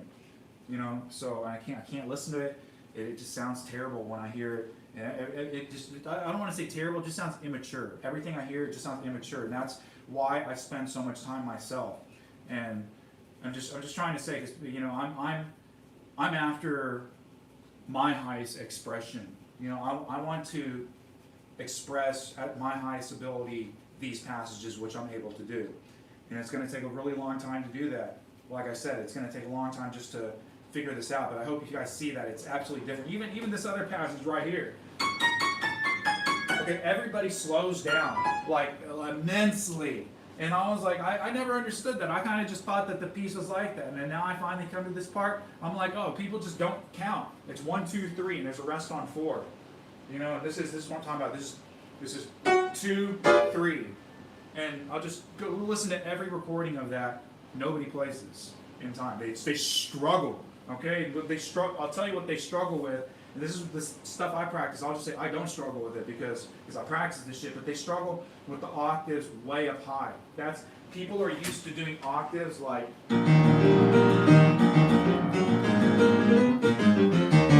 something like that down here. But when you get to octaves all the way up here, which is where this is, this is Czerny. Like you go study opus like I think it's like opus 339 or something. Anyways, it's like these systems of exercises. One of the exercises is 3 octave jumps, and it's ridiculous. It puts La Campanella to shame. And it's like he says repeat like 18 times, and he says also you got to read the introductions too. It's like essentially like once you're able to play this, he says, according to Czerny, he says octave jumps of 3 octaves should feel no different than playing a single note scale. And that opened my mind. And I'm telling you, that's what people can't do. That's what people don't do, what they don't see. They don't practice the left-hand scale octaves way up there. And not only if they do practice this up there, they don't practice, like, look how I play octaves. I just say nobody plays octaves as fast as me. Not even Horowitz, Valdos, whatever. I know nobody does. So, and you may say, whatever. I'm just saying, I just know. I know how fast I'm playing, how slow I'm playing. So anyways, Everything just to me like seems either always just lukewarm, like just moderately slow or just moderately fast. Nothing is ever just extremely fast or extremely slow. You know, it's nothing is like a slap in the whip in the face, and nothing is either like beautiful slow motion either. So, and that's what I try to bring out my playing, and that's kind of probably what's so drastic and I was surprised that like people, you know, some of my slower recordings that people are interested in them because yeah, they are just part of like my sound experimenting. You know, but like kind of reactions. You know, I'll just say like, for example, like some of the works that like, you know, I've spoken with some other people. You know, like Gamma. You know, I'm friends with him. Obviously, you see me comment on his videos, but like, you know, finding these pieces, new works is really hard. Okay, so one, finding new works that sound good, that you want to present is even harder. And so that's what I'm trying to say. So it's like I spend like a lot of fucking time just like I forget what it was, like a Christian singing piece, like which nobody plays, and I have mixed feelings about his music too. Okay, I already wrote my opinions about his music. His cadences are just uncomfortable. They just don't work in my opinion. So that's the weakness in his music, and that's why it's unattractive. Anyways, not to say that it's, you know, like I said, you like people like Hamlin, you like people for their mistakes. So I still explored the majority of his music. Anyways, what I'm getting as I thought I found a piece that was worth recording. Again, like I said, to put on my channel, and I had to practice it up a little bit. It wasn't perfect, but what I'm saying is that took a lot of time, not only just to practice and cut the video, but just to find the work. And then, you know, even months now later, to have the video is just one of my least viewed videos. I've spoken about this already. You know, versus some other videos like where I spent absolutely zero amount of time on, you know, and then it's just like, you know, for me 1,000 views is a lot, you know, so, you know, it's just like, you can call it the algorithm or what people like or want to listen to, you know. All I'm trying to say is that like sometimes I put in a lot of work for some videos that just absolutely just get passed by. You know, like one of them is the Valse Mélancolique. I recorded all his solo piano music. There's only like 7 pieces, and like only one of them got a lot of views. And yeah, I still practice it out, but he had another. I remember one of the last pieces, like it was like an E flat minor or something. It had a lot of flats with it. I just thought it was hard. You know, it required a little bit of practice, and it's like 50 views. And so, you know, that's my comment about that. I would really. Okay, by the way, just on the, you know, because people, the comment that comes up always with Cosby's music, because he died really young, but like is he has like a symphony or whatever. So it's like if you're unfamiliar with his piano music at least, then like one of his symphonies, maybe a minor key, G minor or something, was pretty good. So yeah, that's all I'm trying to say about this Friedheim edition. The further, I'm still going to use it because I printed it out, but the further, the more and more I get into it, it's just like the more and more I realize what I'm going to be spending the majority of my time doing, just fixing his fingerings. So,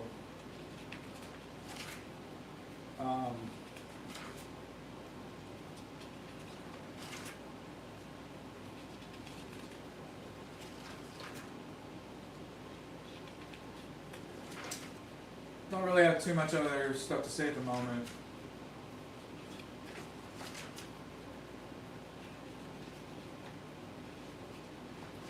Other than like, you know, I played through the whole sonata twice a couple days ago, just like when I first printed it out, just to kind of like get an idea of like, you know, which passages are going to be the hardest, because I guess it's just purely from a technical aspect. So, you know, I think it's definitely doable, but like, you know, again, like for example, this passage right here, the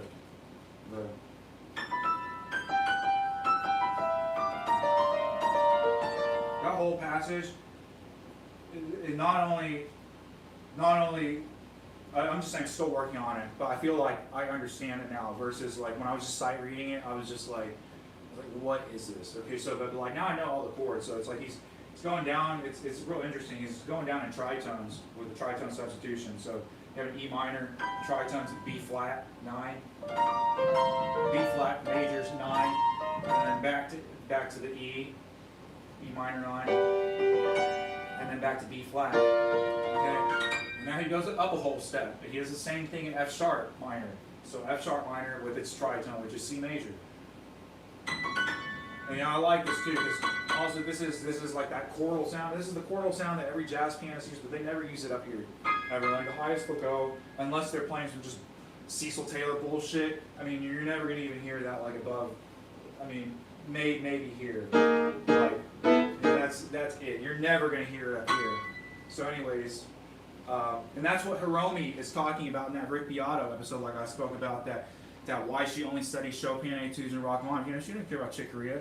You know, because, and like she said in the videos, because these pianists and these people, they knew how to use the piano more than other people. And that's exactly why Chick Corea was always trying to study Scriabin and stuff. And people were like, oh, I'm just saying, go watch Chick Corea sight read some shit and then watch me sight read some shit. I sound better than him. So shut the fuck up. Anyways, along the line of Hiromi, you know, this is the stuff that she says she studies, you know, because you don't find like this, and Brad Meldau's playing it on. That's exactly why Brad Meldau is going in a different direction. And the same thing, like I didn't name these other people, but like the original basis for the Rolling Stones, like he had an interview on the very, very last page of one of their magazines. He asked like 12 questions, and then the very last question was like, what kind of music do you listen to now since you're older and whatever? And he said, I listen to only Bach. And I just solved all my questions. Like a rocker like that, doing all that bullshit his whole life, and then solely coming back for the inspiration for his shitty rock, coming back to Bach. It's like, that's what I'm saying. Everything else is below me. That's why I do not study anything from like 1940, 1950 afterwards. It's like, yeah, I'll listen to it like while I take shits and stuff, but that's about it. But when I'm on the piano, that's off limits. That is never going to be on my instrument unless it's my own sound, which I'm the most modern sound. So if you can't already see from my piece that nobody understood, that I didn't even give a name yet for this morning. So, and again, I'm all about live music and live composition. And if I guess most classical musicians don't understand that, and that's why you don't understand that. And if you don't accept that, then that's why you're never going to understand my music, and you'll never accept my music because you don't like live music. So, anyways, this is all. I'm all live music. That's all me. And you know, back to the Hiromi, and this piece. So yeah, so what I'm getting at is, yeah, that's like I can see the parts that are going to be hard, like this one. I don't even know if you can see it. Just some pages, like I just know I'm gonna just be sitting there for a long time, just trying to figure them out.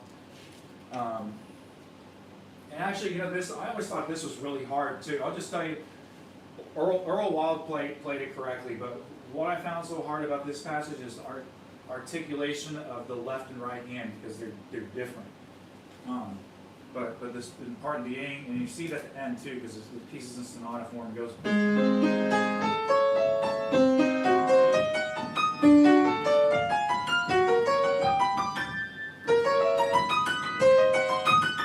The left hand is all syncopated, and this is what I'm saying. You got to listen, because again, people they use I'll just say my aim for this passage is to use zero pedal, because you know there's no point to use the pedal, especially when you understand that he has this melody all in the thumb of the right hand that needs to be held down.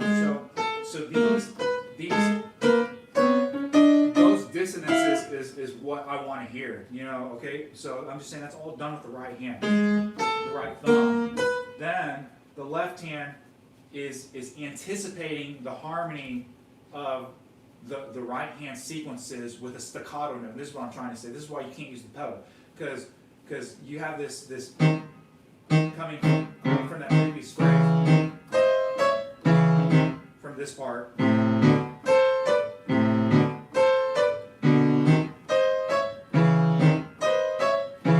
I'm saying is the last sequence of this is already the first note or the first part of the sequence of this next part of the A major part, the A flat. And so anyway, so that's how all is. It's like Scriabin's music, where you see the left hand like always off a beat. That's how this. And what I'm getting at is, so you have all these syncopations with these +9 melody sounds, which is extremely dissonant. Okay, this is what I do not hear in anybody's playing. This, okay, and then with the staccato right there to get that staccato. Okay, show me recordings that do that. I'll say some recordings do, but almost all of them don't. So, and when they do play that, you're going to hear how the syncopation is incorrect, in my opinion. So, those are things that I find difficult, things to listen to, especially with the counting. I mean, and by the way, so also with this Ginastera piano concerto, like I studied that too. Like, so if you guys don't know like the history of this concerto, Ginastera wrote it like in the early '60s. He wrote two piano concertos, by the way. The second one is like homage to like Beethoven's 32 Variations. I haven't studied it, but though on first just listening and appearance has like absolutely nothing to do with the variations other than the fact that there's 32. So, but anyways, what I'm getting at, the very first recording is and like essentially the best recording in my opinion is the one with this guy Martins on piano. He learned it in like 2 weeks. So but what I'm getting is there's a new recording with Dudamel and Sergio Tempio, and it's really good. I only have 2 remarks about it, and it has to do with the inner variations. If you saw, like I completely analyzed the whole first movement like it's never been analyzed before. And so you have this cadenza, a variancy, which lasts about 3 minutes, and then you have like 10 variations, with the first few variations being quite virtuosic, and then the middle ones becoming extremely minimalist, and then again with the end kind of returning back to some of the starting material, especially this part in E flat with these major thirds going on. Something like that.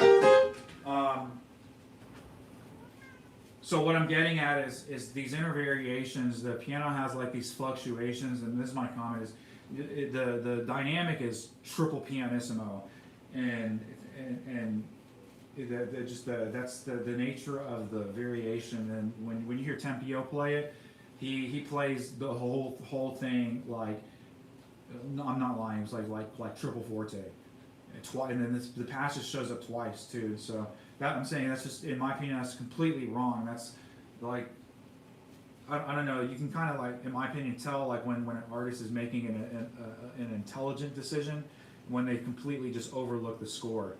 And I think in this instance, along with Dudamel too, I think they completely looked over the score. But the piano part right there, especially when you see what it's doing, it's like a 4-octave glissando from the bottom to the top of the keyboard.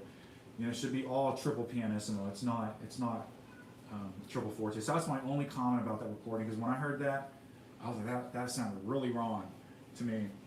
And then I went back and checked the score, and I was right. That whole variation and stuff, it gets loud, I'll just say at the end, but not that beginning part. It's triple pianissimo.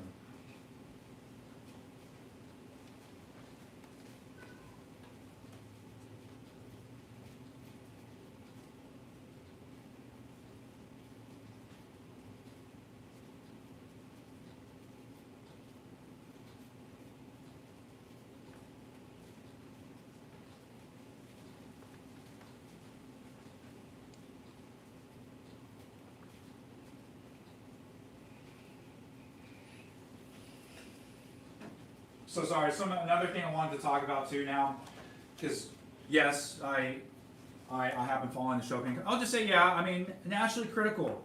I mean, I'm just saying. I don't want you guys to. I think people get the wrong impression when people are critical. Being critical of someone's playing should be the absolute highest praise. They could absolutely give something. It means that you listen to every single moment of their expression. What more could you do for an artist by doing that? Listening in silence and complete 100% concentration into what they're producing. So I don't see how this is rude or anything at all. If anything, it's a learning a lesson in learning. And so that's anyway, so that's why I do it, and that's why I still follow. Anyways, what I wanted to talk about. So I noticed a lot of people were playing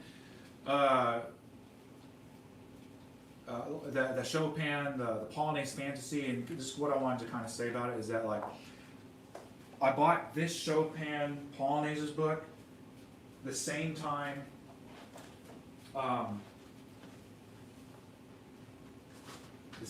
that I bought the Etudes book. Sorry, I gotta find it, but I just want to show you the quality difference. Like this book, I don't know if you guys saw, but like I just undid I took all the binding out because obviously I'm going through this, so turning the pages has been difficult.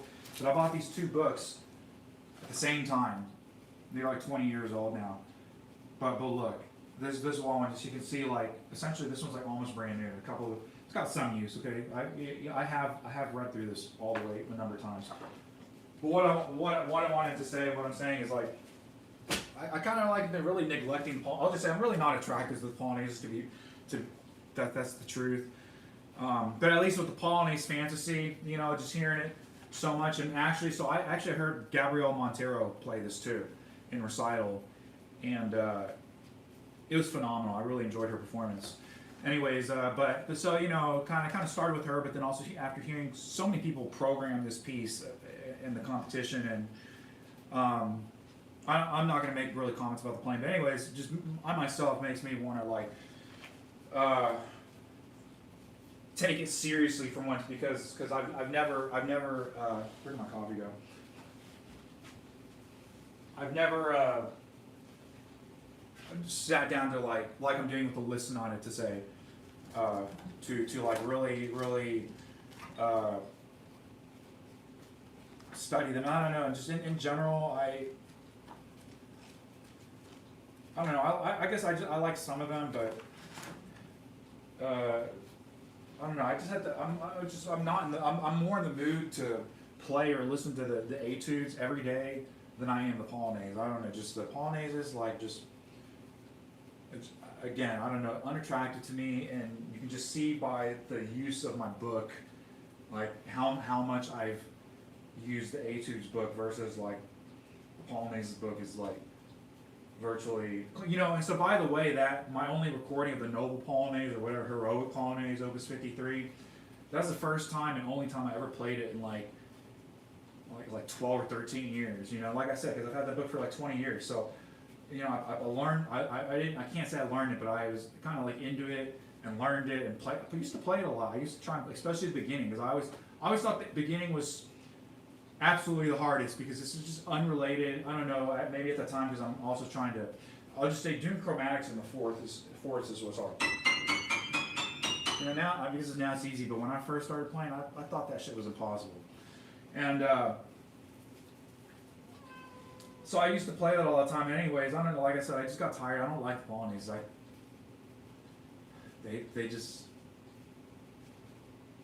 I don't know, it's just not my mood most of the time. So anyways, that's what I'm saying. I haven't played that the Opus 53 for like over a decade. I'm saying, like, I never ever played this piece, and then I finally played it. You know, and I'm just saying I haven't played it again since. So that's what I'm trying to say. Is like that's a piece that just doesn't interest me. I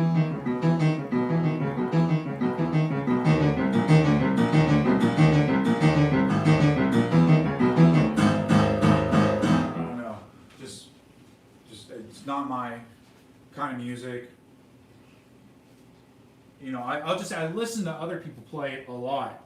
You know, just don't get me wrong. I'll listen to the work. I just don't like playing it. So this book here, I don't know if you guys saw, or I don't know if you guys you probably can't see, but you saw the other day I was recompiling my binders, and that what I was doing is recombining all the music, which I really plan to study more seriously. I just currently, at least is right now, into this book, so that I can just have it all written out. There's a lot. I'll just say this has a lot of stuff I have not played on my channel in this book at all. I mean, I've never even played a lot of these pieces. The Liszt Ballad, number 2, I have this at the end. and I forgot I printed this out actually, but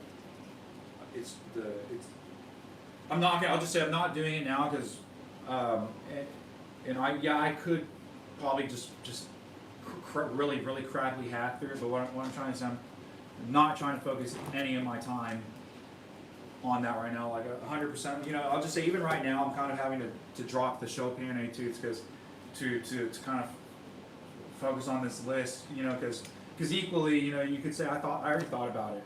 It's like I could, and I'll tell you why I'm not doing it. It's because at one point I had already memorized all of Opus 10 except for number 11. So if you guys don't know, like, I don't know if you can see from my videos, if you followed my live streams, you know that number 8 and 11 were the two etudes out of Opus 10 that I essentially just do not know. So those are the two newest etudes, that especially number 11, okay? Because 8, I'll just say I had a point in the past, like 10 years ago, or I don't know, maybe 8 years ago, where I was doing the same thing I'm doing now, where I was like really trying to play all the Opus 10 etudes, and I don't know, I just was able to do everything. Again, actually, I had them like all like up to speed and perfect. I was practicing. That's the thing about these things. It's just like one, I forget them. Don't play them all the time, and then two, then there's the technical aspect too. So that's why you have to either already have a developed technique which allows you just to play this stuff, or if you're like me, play them every day. And so anyways, that's why I'm not putting my time into rememorizing the Chopin etudes, because like for example, number 8, I could probably really clean that. Like I could essentially have that like 90% clean, like as clean as I have Opus 10 number 4 or the Revolutionary Etude, which is kind of worse. But what I'm trying to say is I want to focus my memorization time on the sonata, because this is not what I have not done. So the Chopin etudes, like as far as that, I still plan to incorporate and have that in there, but I have no intention to. I mean, I know this is gonna probably sound bad, but those are like finger exercises for me. Like, and I hope you can see even what I mean. I guess you can and can't, but essentially when I'm practicing those pieces really slow, when it takes an hour and a half to play them all, it's like my focus isn't even on one. I'm not trying to memorize it. I'm just trying to play through it slowly, and so and that's not even. There's probably like a good example would be like Opus 10 number 1, where like if you really want to train that piece, which I have done before, I did. It's in one of my live streams, but where like I essentially only work on that etude, where you're essentially using the metronome to increase it higher and higher to your limit, which you can do too. But I'm just saying I'm not trying to do that. I'm not trying to have these pieces up to those tempos. And by the way, so again, my tempo attempts for the etudes is not a joke, because again, you guys I already spoke about this pianist, but Sergio Tempio, go look it up. The video has been on YouTube for like 15 years. It's only barely got 14K views, which is unbelievable. But he plays the Opus 10 number 1 etude in less than a minute and a half. He plays in like a minute and 27 seconds. And ever since I saw him play it that fast, I was like, that's the speed that this etude is supposed to be. So that's all I have to say is every single person that I've heard play in the Chopin competition, it's just like they're playing practice tempos. And if they're struggling, I'm just saying to play these at practice tempos, and it's just like, man, like they got to listen to Sergio Tempio play this, because he played this shit like on a train station piano, just like as he was just like moving his luggage. He wasn't even warmed up. And the performance is unbelievable. So anyways, as far as the tempo, that's why I try to play the etude so fast. And additionally too, if you want to get very specific about the tempo and just metronomic and mathematical about it, if you take Chopin's tempo marking and you take all the numbers of the number of measures and the 4 measures, and you multiply that by the actual tempo beats, you're going to find out that the actual etude to be from start to finish to be played in tempo is less than a minute and a half. Or sorry, not a minute and a half, less than a minute and 50 seconds. So I used to think that was fast, because I'll just say I grew up on Pellini's recordings. So if you listen to Pellini's recording, his recording, I'll just say this, at least tempo recordings of these pieces are like, essentially have become standard, but like it's like 2 minutes and 4 seconds, 2 minutes, 2 seconds, depending on which recording you have that's putting more or less silence in the beginning and part. But essentially he's playing in 2 minutes and 1 second. So, but if you want to really get technical about it, that's under tempo. So just some thought, So because when you see a performance, and there's a lot of different things. Like I'll just tell you the difficulty in that piece, at least for me. But I'll just essentially obviously I studied the piece, but what I just essentially you're not hearing anybody's except for very few people who actually play in tempo and fast. What makes this piece hard is every single accent of the right hand is on the beat on the fifth finger. I've never heard anybody really put emphasis on why this piece is so hard. They talk about wide stretches and all this bullshit and shit, but the reason why this piece is hard is because every single beat of the hard beat is on the fifth finger. So that's all I'm trying to say. If you go through this piece with the metronome, which I've done in my old live streams exactly with the metronome, I'll just say some classical pianists cannot play with a metronome. I can't explain it. It's like, I'll just say, yeah, my time isn't like a computer, but I'm just saying it's better than, surprising, I don't even want to name these people, but I saw them on Instagram and TikTok, and then like they got like 10K views, and I was like, how is that with the metronome? It's like all off. And if you want to know, the pianist is trying to practice this piece called Superstar, Super Pop, or anyway, so you can look it up and maybe I'll give you an idea of what I'm talking about. But anyways, what I'm trying to say is I can play this etude, at a slow tempo, hitting all the hard beats with the metronome, all the beats. So it's essentially, I messed that up already. So I'm saying this is what makes the piece hard, especially in this middle section when you have these chords, especially on the B flat coming down. This is like the hardest one, the B flat to A. And then this A going up. So that's what I'm trying to say. All these beats are all on the pinky for the whole piece from start to end. That's what makes this piece hard. And now, listen to any recording and tell me when you can hear these beats being played consecutively for a little bit under 2 minutes, 100% of the time, 100% of pinky, 0 recordings. Okay, there's 0 recordings.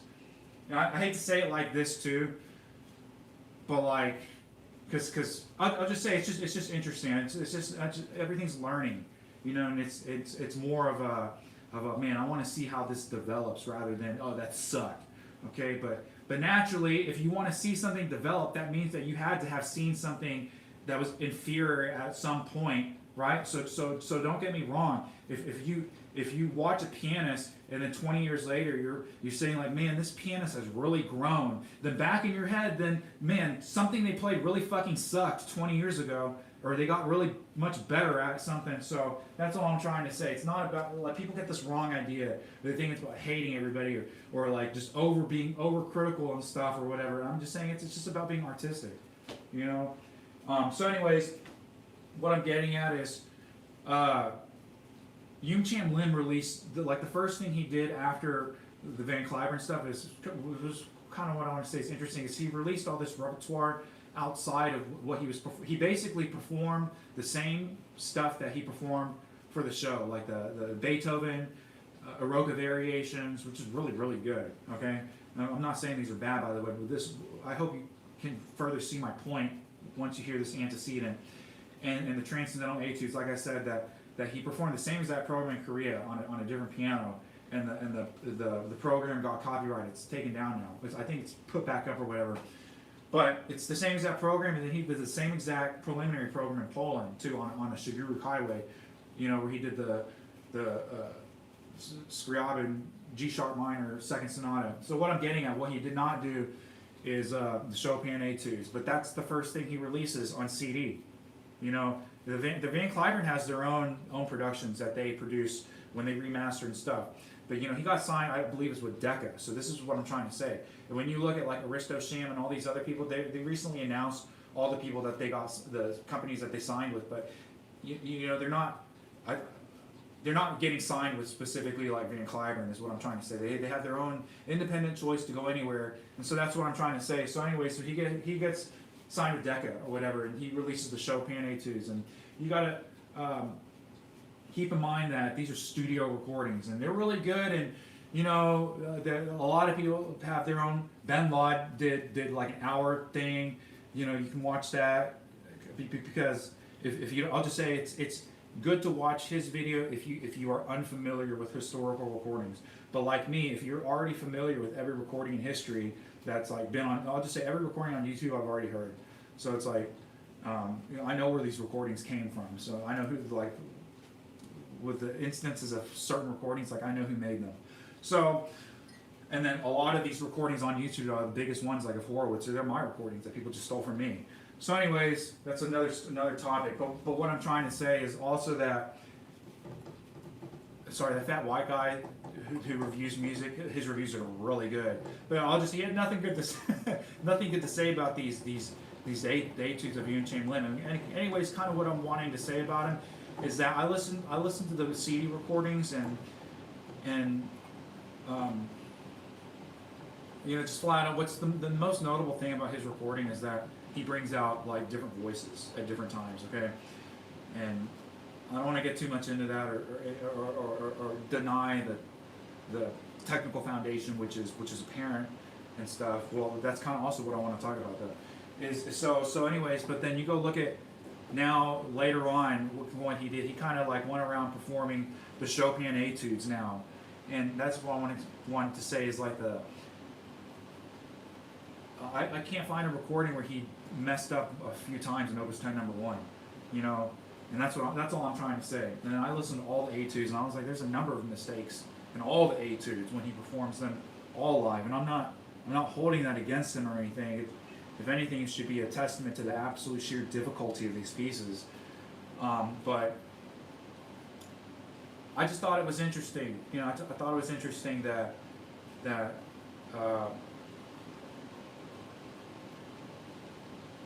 you know, basically, you know, we heard flawless performances more than once of the Transcendental Etude, Scriabin Second Sonata, and Beethoven Eroica Variations, and then consecutively with Chopin Etudes, we consecutively just, you know, I don't hold it against them, but I'm just trying to explain what I see and what I admire. You know, to me, it shows me that this dude is human. He's still young, and that he struggles technically with different aspects of technique, just like any other person would, just like me. And so that's all I'm trying to say, because people have this huge perfection complex, and everything wants to make me cry, and I'm not like that. You know, like, I mean, of course I read comments about that, but I kind of mock comments like that, because you know, to me, comments like that are like of little understanding, you know. And not to say that in some cases some things are emotional, maybe, but I'm just saying more often than not. I'm just saying, especially during the Chopin competition, and admittingly the stream is way bigger than the Cliburn, you know, ever was. So I will say that. But just go look at all the people, and this is what I'm trying to get at. You gotta delineate the interpreter from the composer. Like, is the composer still really moving you from hundreds of years ago, or is it this artist that is just a vessel for this composer who is no longer living? And I think when you understand interpretation as a form like that you're a vessel, then, you know, these are where my artistic beliefs really, you know, come into contradiction with what's done, and I don't think people understand. And the only thing I think people I can only analogize like that. Like, this is like, I spoke about this earlier, like the etiquette of Japanese people giving a business card, and then the etiquette of giving a business card in America. it's the same thing with music, that if you don't understand my etiquette, then you don't understand why it's rude and why it's detestable. But if we truly want to put music and art and solely interpretation of works that you did not create, that's a key thing. Just like please define woman for me without using the word woman. Okay, there's along the same lines of that, about speaking about music solely that you did not write. Okay, I don't know if you guys can analogize like that. There's an enormous difference between people who create music and people who just repeat music. Okay, and I guess I really haven't. That's really deep. I really kind of have said that, but that's kind of like almost like the cores of my thoughts and all my beliefs is like that's the separation, the wall. You know, like, and so that's in general why I'm just not interested in this competition. But what I'm trying to get at and what I'm trying to explain to you guys is how to delineate that. You know, are you crying because the music of this guy 200 years ago, or are you crying because of this vessel? And furthermore, what I'm trying to get at is if you are a vessel, and this is why I disagree with this performance, and I mean, you can say it's kind of like Glenn Gouldian almost, but the reason why Chopin didn't perform too, but you know, like when I see performers bow, that after a performance, that's complete disrespect. You know, if the performance of music that you did not create should be done in complete darkness, and when it's over, you should walk off stage without making a sound, and you shall not return. You know, and if you wrote your own work, that's very different. Then you can bow and applause, but to be an interpreter and to smile and to bask in someone else's work selfishly as your own, I find that very derogatory, and that's what's wrong. That's why I don't like this stuff. You know, people can still clap. You know, people can still clap and stuff because they're showing their appreciation not only for the performer and stuff, but I'm just saying for the performer to accept that. You know, it's like this is like a Jesus and Buddhist type of way of thought too. It's a materialism type of thing. If you don't understand that, then this is where our artistic differences station. So, and why I disagree with these competitions and stuff, and inherently down to the art. You know, if these not so they are looking for outlets of expression, but it's not pure. If that makes any sense. What I do here is pure. I'm not making any money from this. Is what I'm trying to say. I'm not in a competition. I'm not doing this for somebody. I'm doing it for myself, and I'm doing it for the sake of the art. I'm not doing it to win a competition, to get record deals, to get more publicity, you know, any one of these pianists. You know, I interestingly, you know, it's so interesting. You like one Philip Leonov. You know, like he's a pianist that I started following when he was in the Van Cliburn, and you know now I kind of know he's a pianist that's like a competition pianist. I have no comments about that, but what I want to say about him is you go to his YouTube site. He had like 200 subscribers. There's like a dude that good in all these competitions has like 200 subscribers, and that's what I'm trying to say. So furthermore, what I'm trying to say, nothing is preventing any one of these artists from busking the internet, and I'm just saying that's where it is now. It's like, you know, the Chopin competition is still being produced by the Institute and stuff, but their platform is still on YouTube. You get what I'm saying? And yeah, they might have another stream on their own website like ChopinInstitute.com, but their platform is still on YouTube. And what I'm getting at is there's nothing preventing any of these concert pianists, if they really want to produce art for the sake of art, just to do it like how I'm already doing, just to put out your recordings and just play for the sake of the art, you know. And that's what I'm trying to say. That's where I can't, where I was saying I'm detached, emotionally detached from this, is because I don't see emotion, I don't see humanity, I don't see spirituality, and I don't see the works of God through Jesus or anything in these performances like that, just because of the sheer nature of the exhibition. So, you know, if they were to go out and on the subway, you know, day after day and play the same Chopin sonatas and etudes or whatever on the streets, I honestly, I'd have a little bit more respect for that, and I'd probably follow them a little bit more. And then that allows you to think a little bit more questionably about, like, what's the purpose of this?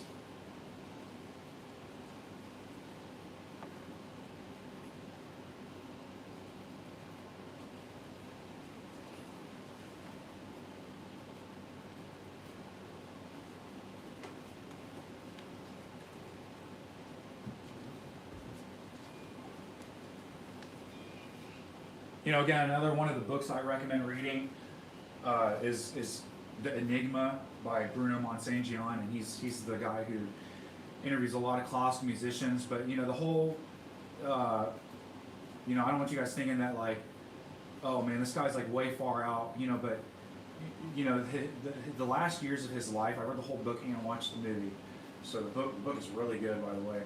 He just wanted to perform with just a hat and no money. And anyways, the whole lighting thing, if you watch all his later videos, like, I mean, they're really famous now. Like, you watch all his younger recitals, and pretty much up to the time when he's doing stuff with Andrei Gavrilov, and then kind of like after that, near the last years of his life, all his recitals have no light and stuff. And that's what I'm trying to say. Yes, you can say it's maybe kind of a reflection of his mental state, but also it's not necessarily his mental state, it was his artistic message, and that's what it was. He only wanted enough light so that he could see the sheet music, you know, and there's different reasons why he's using the sheet music, but I'm just saying his statement made sense, if that makes sense. You know, it's not total darkness, but we understand why you need a certain amount of light and why there's darkness for the rest of it. And if you guys see the manner in which he enters and leaves the stage during these times too, he bows one time after every performance, and he walks off the stage. And I'm just saying that, to me, that's some of the most pure creation of music, because he's not doing it for competition. He wasn't doing it for money or anything. He was just doing it for the sake of playing the music and the art. And whoever enjoyed it. You know, and admittingly, this is how it always is. You really go look. There's a lot of empty seats. Really, when these type of things happen, people don't care. People have their own lives. They got to go eat croissants and go to a baby shower, and you know, go pick up my son from daycare and make sure he's got to go to soccer practice and go wash. There's a lot of other stuff to do, and then, you know, but then you see, like, I'll just say a great example again is Yoon Cham Lim. You know, he gave, like, everyone's saying the greatest performances of all these stuff, and what I'm saying, not talking about the concerto performances, because those are always sold out. Those are the last rounds. I'm talking about his prelim performance, where he performed the Transcendental Etudes. If you go back and look on that video, like, no joke, I've been in Bass Hall many times. Like I said, I'm a Texan. I'm from there. I've been to almost every Van Cliburn competition, with the exception of the last one, as I've been alive, you know. And if I'm not there, I'm watching it on TV. I've talked about this already. But what I'm getting at is nobody was in the concert hall for his prelim rounds. It was no joke, like a fifth of the audience. Like, every seat was empty, and it's just like when you heard a person cough, it echoed more than the piano, you know. But then now everyone's like, oh, you know, wants to go review that. But when that happened, no one cared, you know. And I know his history, you know, because interestingly, he came up here and played in the Cleveland piano competition, and you know, I'll just say, I tuned some of their pianos. I know some of the curators. They're really nice, and so every year when they have the competition, I get to meet some of the contestants. That's how I met Ryan Wayne. Okay, some people were like, "How'd you meet him?" So he was in the Cleveland piano competition, and the host knew him, and I saw him at the competition. I don't like know him, but it was just, I got to hear him play. You know, it was really, really nice to hear people play in person. And so I got a photo with him. I also met some other people. I met a lot of other people. I just didn't post these videos. So anyways, what I'm trying to say is Yoon Cham Lim was in this Cleveland competition, and just nobody cared about that either. That's all what I'm trying to say. And then boom, he won the Van Cliburn, and then everybody went and copy raped these videos, all from Cleveland now, and he's like 14 or 15 posted. Now they got like hundreds of thousands of views. You know, so that's what I'm trying to say. Like true art and this is why I'm saying, this is where I'm saying, it's like, this is why like nobody knows or says, because I'm like, it's from the mouth. I'm saying stuff like at the, like as I watch shit, that's what my YouTube is. It's like the most instant reaction you can get out of anything. And especially the Chopin competition. I didn't edit any of my videos. I live streamed all my comments right away as I was watching. So, and I'll just say you would not have wanted to hear my comments about Hume Chan Lim's performance, especially number 2.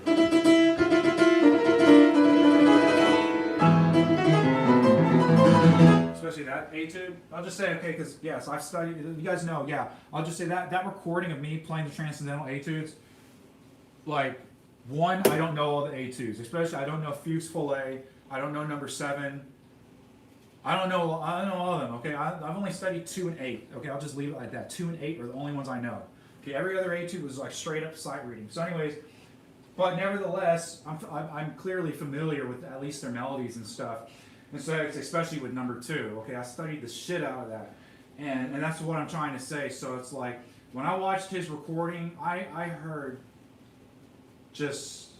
I'll just leave. I want to leave with the baseline comment that it's one of the best recordings of the Transcendental Etudes to come out recently, and interestingly, you know, I didn't like him either with the Trifonov, but his performances also I really enjoyed too. So I'm saying, and you know, throughout time there's, like, I grew up on Vladimir Ovchinikov's recordings of the Transcendental Etudes. So that, then there's, I'm sorry to say, but like Leslie Howard's recordings are like the least recordings you should ever listen to of any Liszt piece, unless you're just purely just wanting to hear what did this piece sound like and this guy recorded the complete Liszt. But like interpretively, like, I can't explain it. All I gotta say is you gotta listen to his live recordings. They sound better than the CD recordings. You know, for example, that Liszt, that Fantasy or whatever, he performed it live, and there was a couple mistakes in one of the really difficult sections. And I didn't care about the mistakes at all because I appreciated the performance as a whole.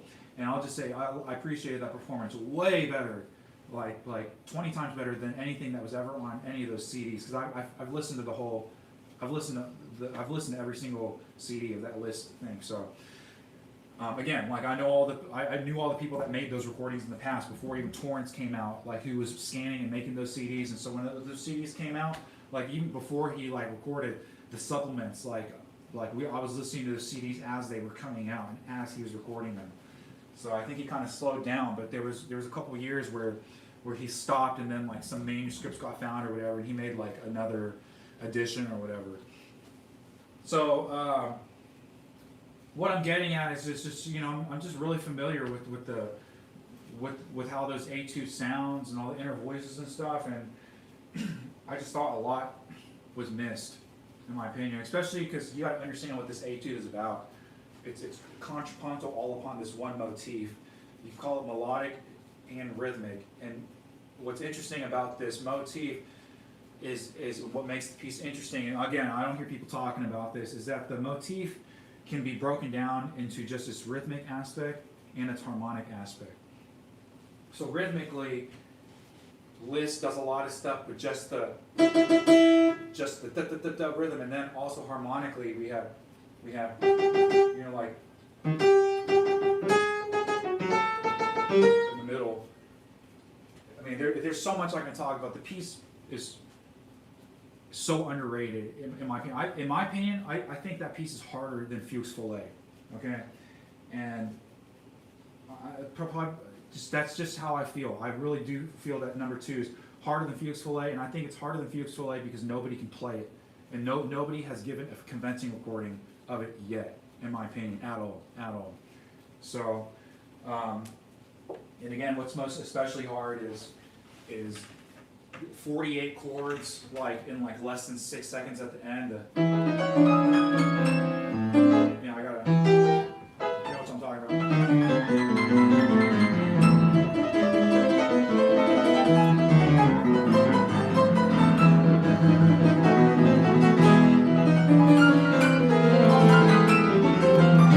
That part, okay, that is the hardest part, okay? And I'm saying not the hardest part, but I'm just saying there's a lot of hard parts in this piece, and there's so much contrapunctuality going on all the time. Like, I mean, really on the level of Bach, and to be able to portray all these notes, especially the repeated notes, which are all coming in at different times and overlapping each other. You really have to understand it, is what I'm trying to say, and I just did not feel that that was understood in anybody's recording of number 2. I'll just say that I don't think I've never been satisfied with anybody's recording of the second etude. So I'll leave it like that. And that I think that is the hardest etude out of all the etudes. Sheerly because of the speed. And you say, oh, Eric, it's not hard enough. Claudio Rao plays that piece in like 2 minutes and 20 seconds. You know, getting to the fast recordings like Jifra, Lazar, Berman, and Ucham's Limbs was on the faster side, but down right above 2 minutes. So what I'm saying, my recording, get this piece down to 1 minute and 40 seconds. That's the speed for this piece. Okay, and then tell me if it's easy to get this piece down to 1 minute and 40 seconds. And show me a recording. I already know. There's only one recording other than mine on YouTube that reaches the speed. And the speed may be there, but none of the contrapunctuality is there, you know, for the voices. There's so much touch that has to be practiced to be able to convey, especially these parts in the left hand where the left has tenths and 15ths, especially this one to the tritone.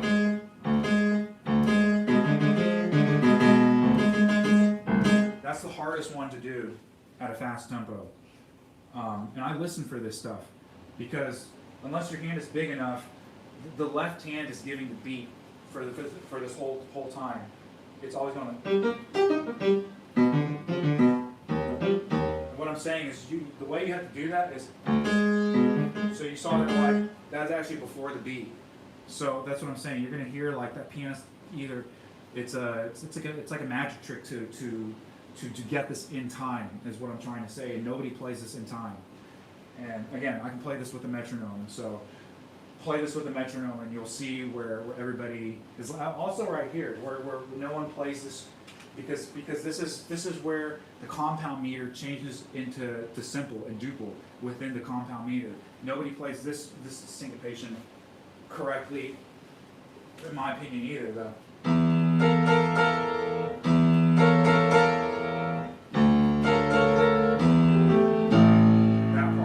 This is hard too, this is a jump to a 10 right here. So this part, because the beat is actually, so you see this E chord is syncopated. That's what I'm trying to say. But then you hear what the right hand is playing, it's still playing in compound meter. That's what makes that so hard. It's like, just like the Liszt Sonata, this part I was talking about earlier, the left hand, which has different articulations than the right.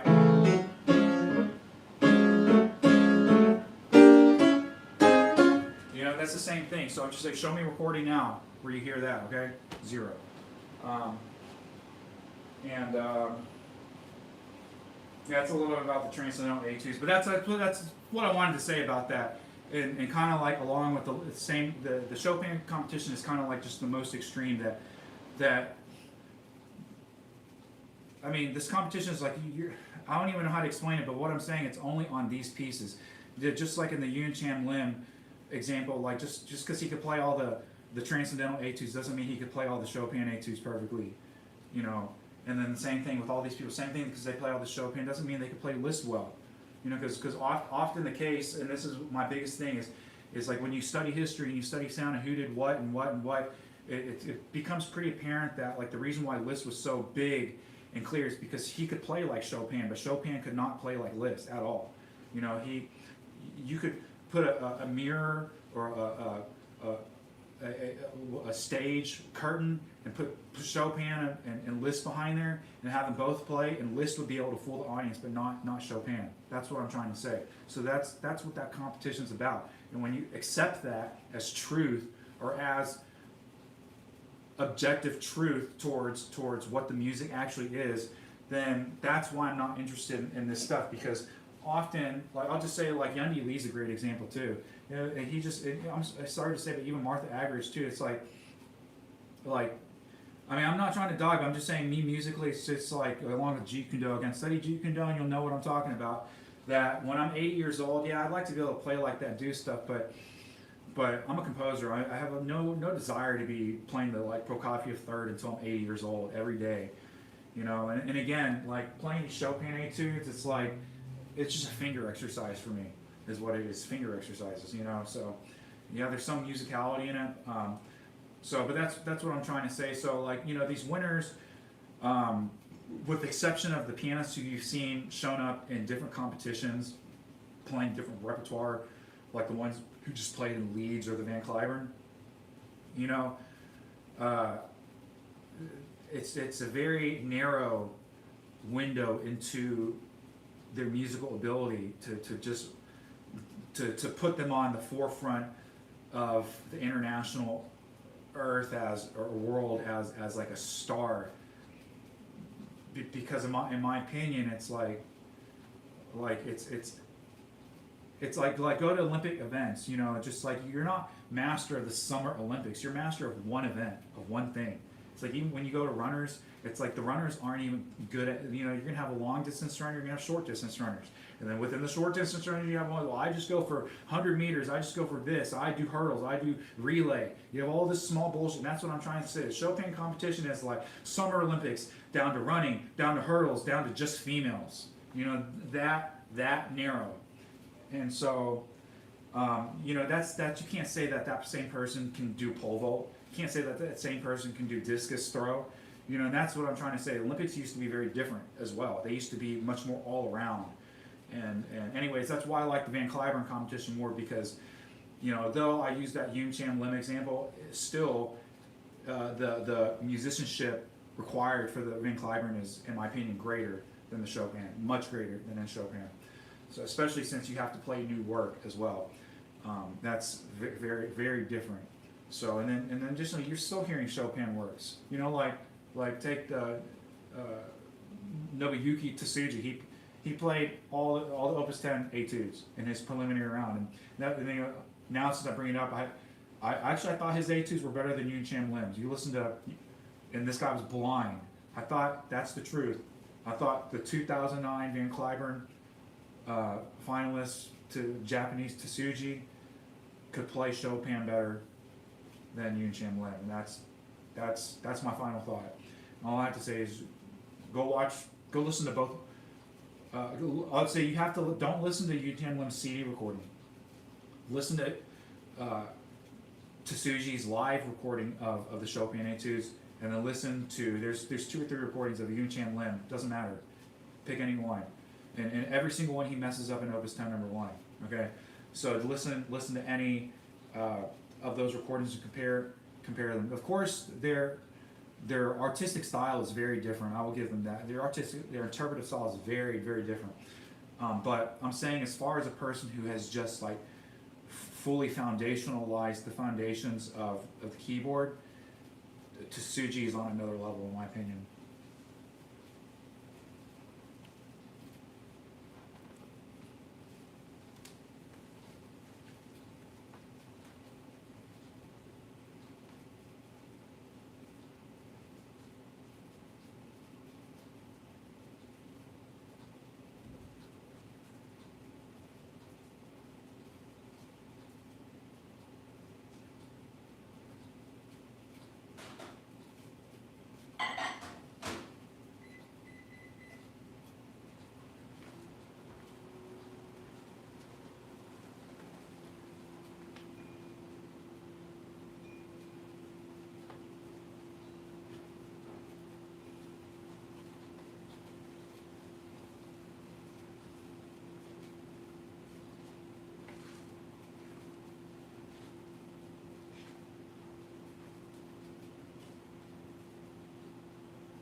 So this also brings up a last remark too. Like I said, I like talking about music, and I've read a lot of stuff. So I have not read this whole book, but I did read parts of it, and just something very interesting I want to bring up because this is along the lines of the Tsuji.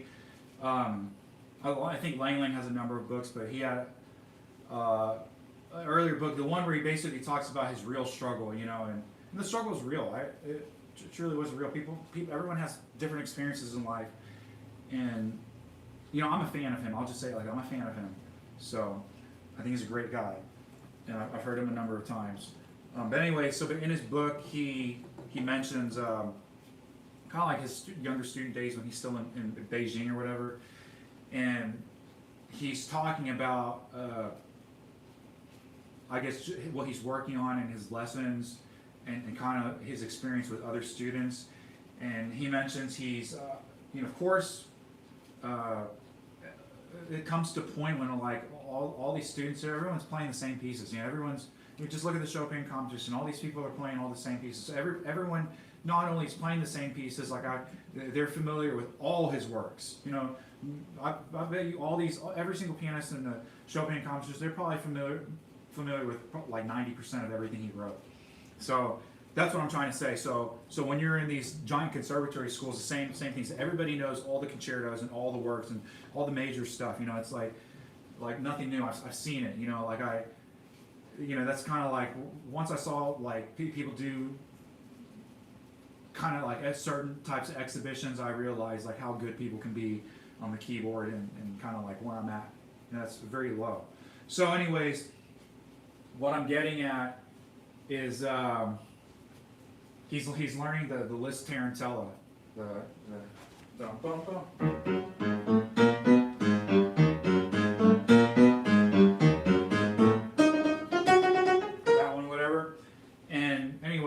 You know, he can play it, and I'm sure it sounded nice and stuff, but he's talking about, he said he had never heard it played better than anybody else, and he doesn't name the pianist, by the way, so, but the only thing he mentions about the pianist, he said the pianist was blind, and he said he had never heard anybody play Liszt better than this blind pianist.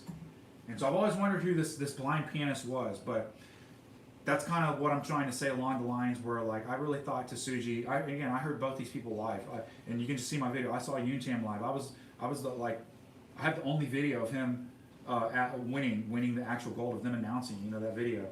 So because I was there. So anyways, but as far as Chopin, as far as the Chopin etudes, I thought Tsuji was better. And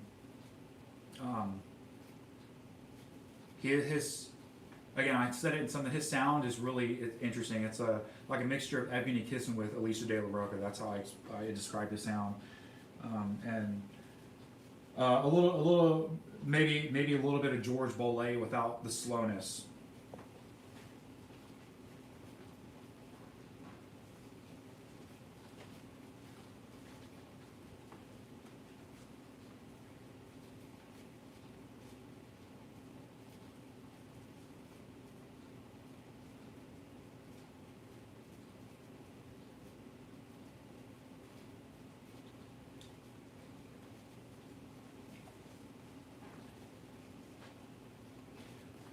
And so I'd like to, just more musical comments, right, about Van Cliburn, whatever, contestants. So a contestant that was in the Van Cliburn, who's also in the Chopin, he didn't win Van Cliburn, but he did something interesting.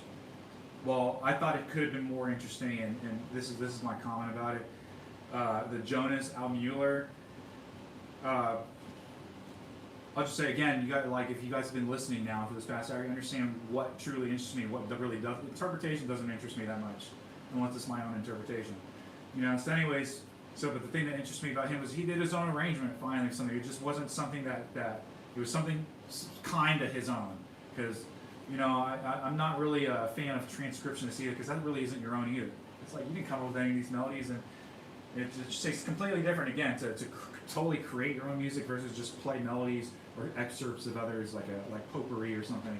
Anyways, but he did an arrangement of Les Preludes, and at first I got excited, but I immediately became unexcited. I didn't say anything about this in stream or anything, but I was saying the reason why, and what he should have done is either he should have played the August Straddle transcriptions because he did them all and they're extremely difficult, or he should have done Mazeppa or the hardest symphonic poem. He did like the easiest symphonic poem, and it's like great, okay, like you transcribe the solo, but like you transcribe the Jonas Brothers guitar solo, which is like absolute shit, you know. So that's what I'm trying to say. So it's like great effort, but like it, especially for competition, it was the wrong thing to do. And in my opinion, it wasn't interesting.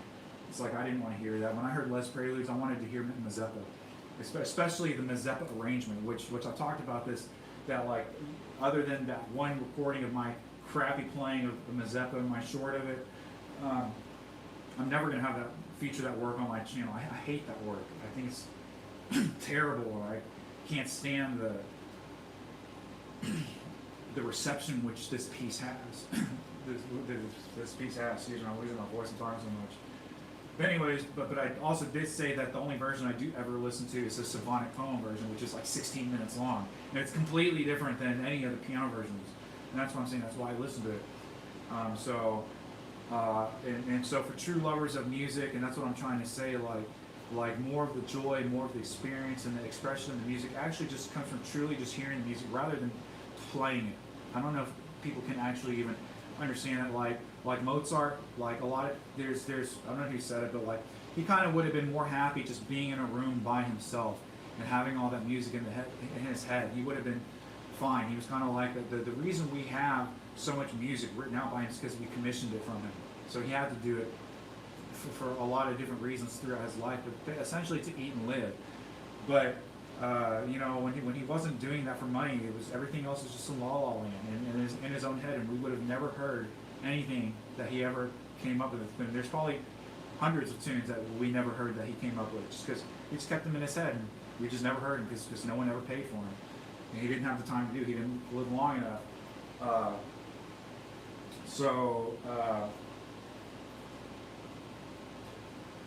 I guess that's my detachment, I guess, of what I'm saying is that like I'm just more interested in hearing the symphonic poem version than any piano version of Mazeppa.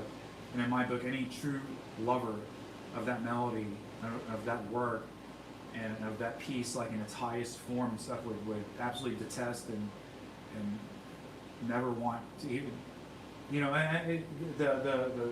The transcendental version of the Mazeppa is like it's like the instructional versions of the etudes that like he wrote when he was like 12, and maybe that sounds extreme, but that's how it should be viewed. That's how below the symphonic form that the piano piece is.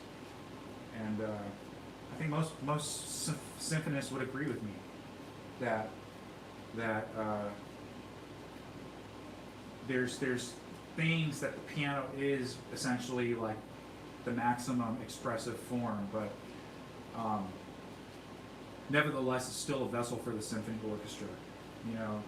And there's so many things that the symphony orchestra can't do, and that's kind of where I'm getting at. Like that's where I'm trying to say, where like, you know, I've spoken to a lot of people before, and though they play music a lot, they actually don't enjoy listening to music. And I think that's a huge difference with me. I listen to music all day and all night. Like, I mean, as you guys can tell, like obviously right now it's a Chopin competition, so that's like a huge thing I'm listening to. I think it's kind of exciting that it's live, even though I have a lot of my own critiques about it and stuff. But I'm always listening to music, you know. I don't know how anybody could even call themselves a musician when they don't spend essentially 100% of their free time hearing knock themselves play. And I think that's a big difference, because that's all that classical music is about, is listening to yourself play, you know, and recording even me, you know, recording my live streams. You know, I don't go, of course, I don't look up, I'll just say I don't listen to my live streams at all, period. But I do go back and listen to just some stuff, just like a snippet, you know, just to get an idea of kind of like especially like a tempo, kind of like Opus 10 number 2 is kind of like one I'm kind of like really weary on the tempo about. I can't play it up to speed, but what I'm saying is on some days, like the approach is, I just want to get through faster, and some other days it's slower. And so that's what I'm saying, and as again, like as an etude that I have not studied as much, in general, I want to do that one slower.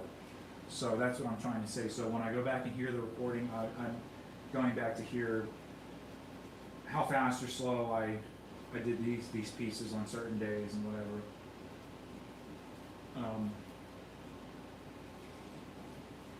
Let me see, I haven't taken a shower yet today. A ton of talking. I hope you enjoy my talking stream. I know it's not too much playing, but I want to play a little bit today.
Too, so I was thinking in my car, I don't know if you guys noticed too, it seems like I'm always messing up, especially when I'm at the very end of the revolutionary thing, right there, but I'm telling you that my action is messed up, like on so many of these notes. But anyways, I have one more piece which I'm going to add to my book. I'm going to start practicing it. I'm going to memorize it because it's short, but it's going to take a long time to do.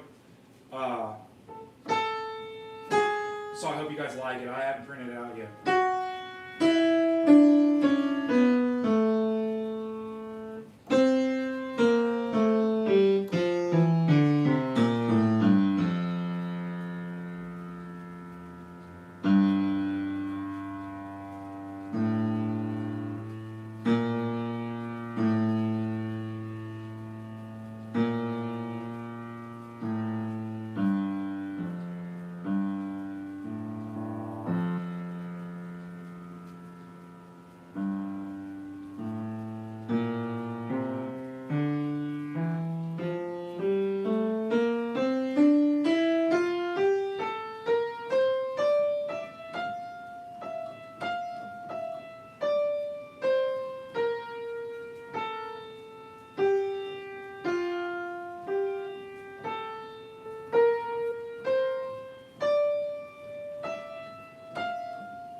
absolutely extraordinary weekend here in Israel. I came here to do the holidays with my family over here. There are a lot of days that I've been taking off, as you may have noticed. Those are the Jewish holidays. But while we are here, obviously, peace has now broken out. A ceasefire has been negotiated by the President of the United States and his team between Israel and the remnants of Hamas. Most importantly, to release the 20 live hostages and 28 dead bodies that were being held by Hamas in the Gaza Strip. And this is a near miraculous move by the President of the United States. He was able to mobilize the entire world, including the Arab world, to put pressure on Hamas to release these 20 live hostages. And it's an extraordinary thing, I mean, truly. Unless you spend time over in Israel, you can't really understand the intensity of the feeling around the hostages. I think that most other countries look at this sort of situation, they say, okay, if a terrorist group that took hostages, are you really willing to go house to house for 2 years instead of just aerially bombing the place in order to get those hostages out?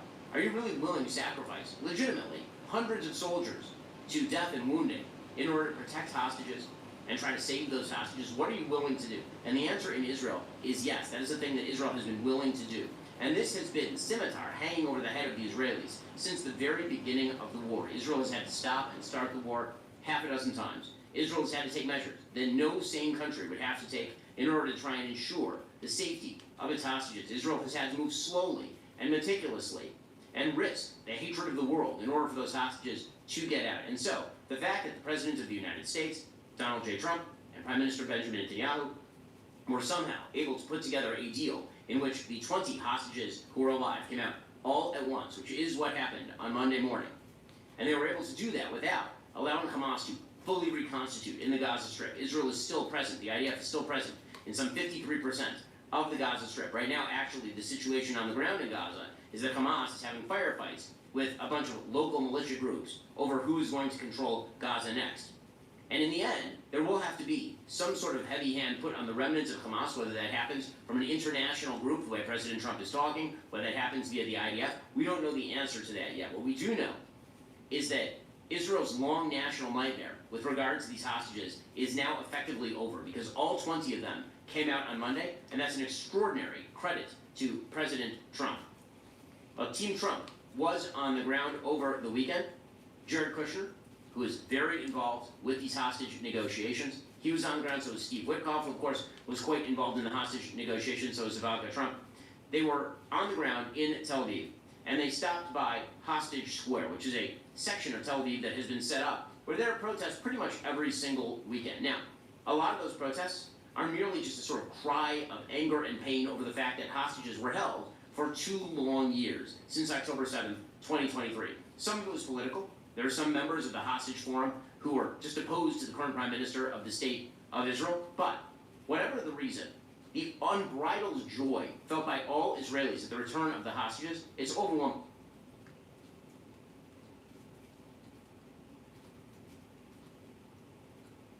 Talk soon.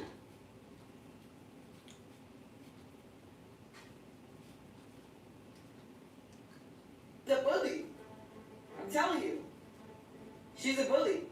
She can keep being a bully if she wants to, but that is going to catch up to her.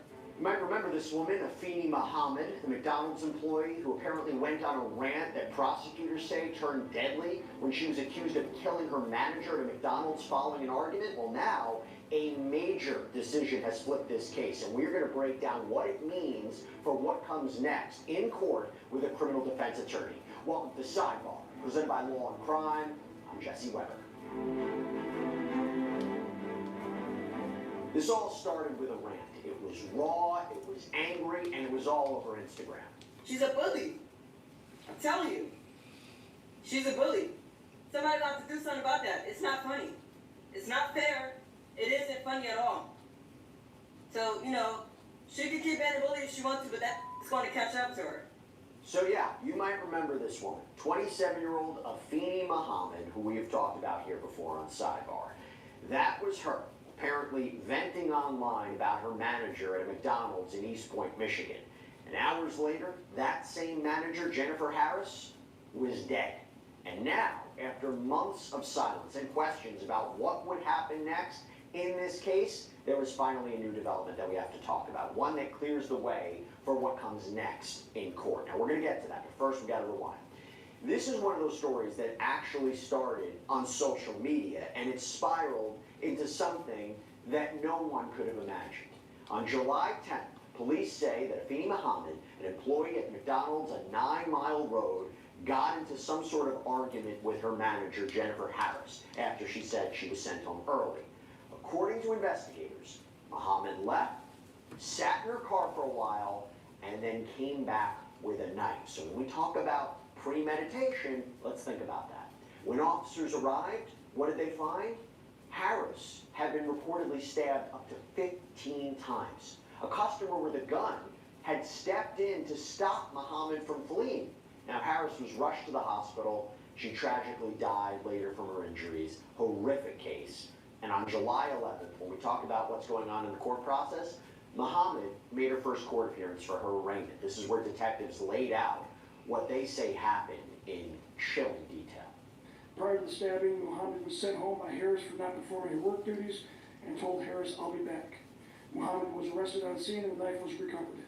Muhammad admitted that she intended to kill Harris and stated that after she was sent home, she drove to a nearby park, decided to come back and stab Harris with a knife that she had inside of her vehicle. When Muhammad returned to stab Harris, she entered the back entrance with a hood mask over her face in an attempt to conceal her identity and attempted to flee the scene after the stabbing, but was stopped by an armed customer. So Muhammad was charged with first-degree premeditated murder and carrying a dangerous weapon with unlawful intent. Now, she's also been charged as a habitual.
Most people don't know the real story of Alfred Nobel. One morning in 1888, Alfred Nobel sat down to read the newspaper in his conservatory. He scanned the pages casually, but then he froze. The merchant of death is dead. Dr. Alfred Nobel, who became rich by finding ways to kill more people faster than ever before, died yesterday. It was his own obituary. The newspaper had made a mistake. Alfred's older brother Ludwig had died in France, and the journalists had confused the two. But in that moment, he saw exactly how the world would remember him. Not as an inventor, but as a butcher. Now, the wording in the obituary, the merchant of death and all that, well, it's likely been exaggerated over the years. We could only find an obituary that described him as a man who could hardly be passed off as a benefactor of humanity. But reading this allowed Alfred to see what others truly thought of him, and it wasn't good. He had earned his reputation building an empire on one substance: nitroglycerin. It's one of the most powerful explosives in the world. Its blast pressure is over 100 times greater than gunpowder. Oh my God. Oh, that's so great! But that power comes at a price. Nitroglycerin is so sensitive that if it's dropped, shaken, or even just bumped, it can detonate. And as a result, hundreds of workers died trying to handle it. So Alfred made it his mission to tame this beast. But in doing so, he created powerful new explosives used in everything from blasting tunnels to making bombs. Tools that transformed the modern world, but also contributed to deaths of tens of thousands of people, unleashing a level of destruction that would come to define him.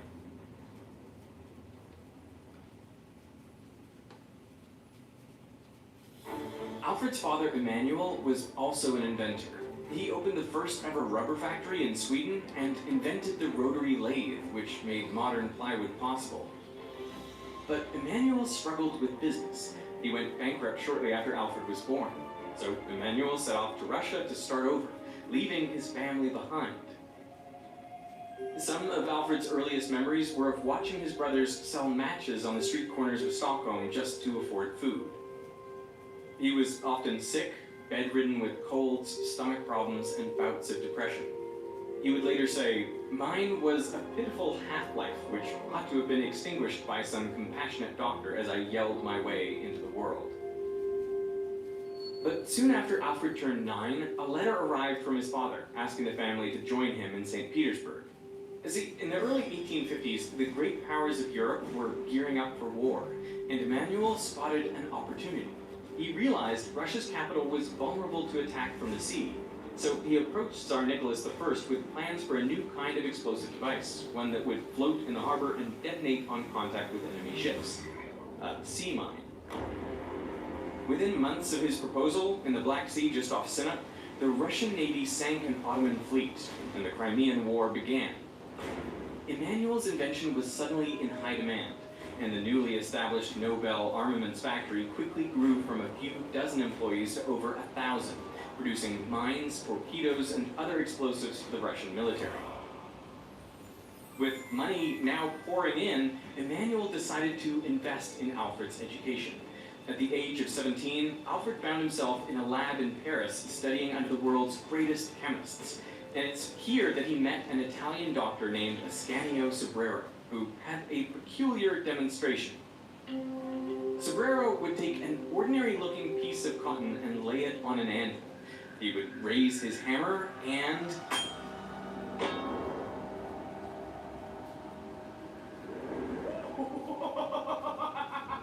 It's like a bird ran into a window. Yeah, that was a good one, right? Yeah, that was great. Soaked into that cotton was a new explosive material, nitroglycerin, and it was unlike anything the world had ever seen before.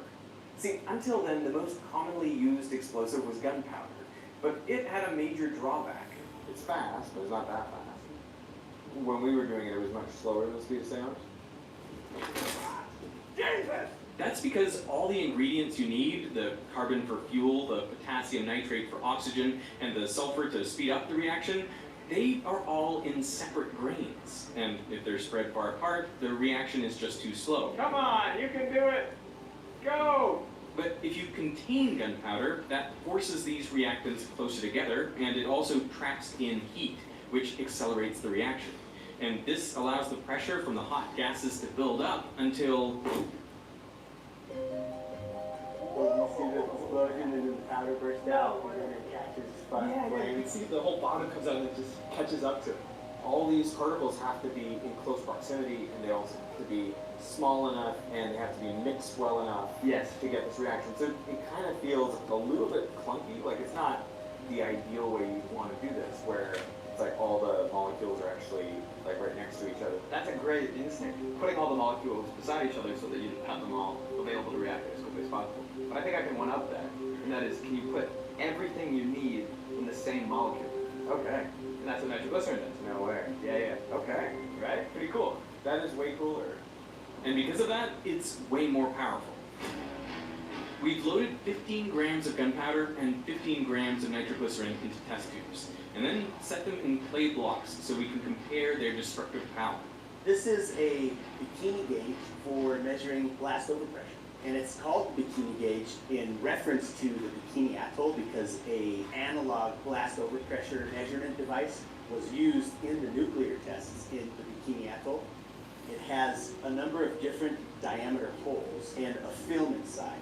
The larger circles have more area, and so under the same pressure, they will experience more force, and so burst first.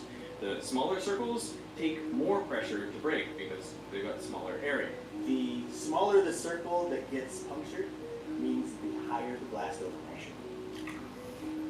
Okay, black powder into clay. Fire in the hole! 3, 2, 1.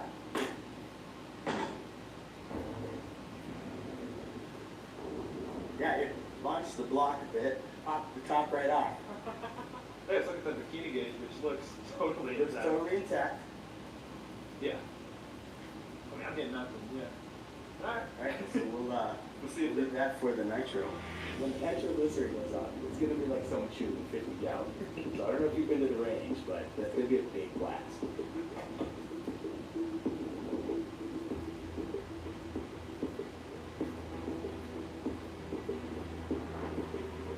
Fire in the hole! 5, 4, 3, 2, 1. Oh. Oh my God.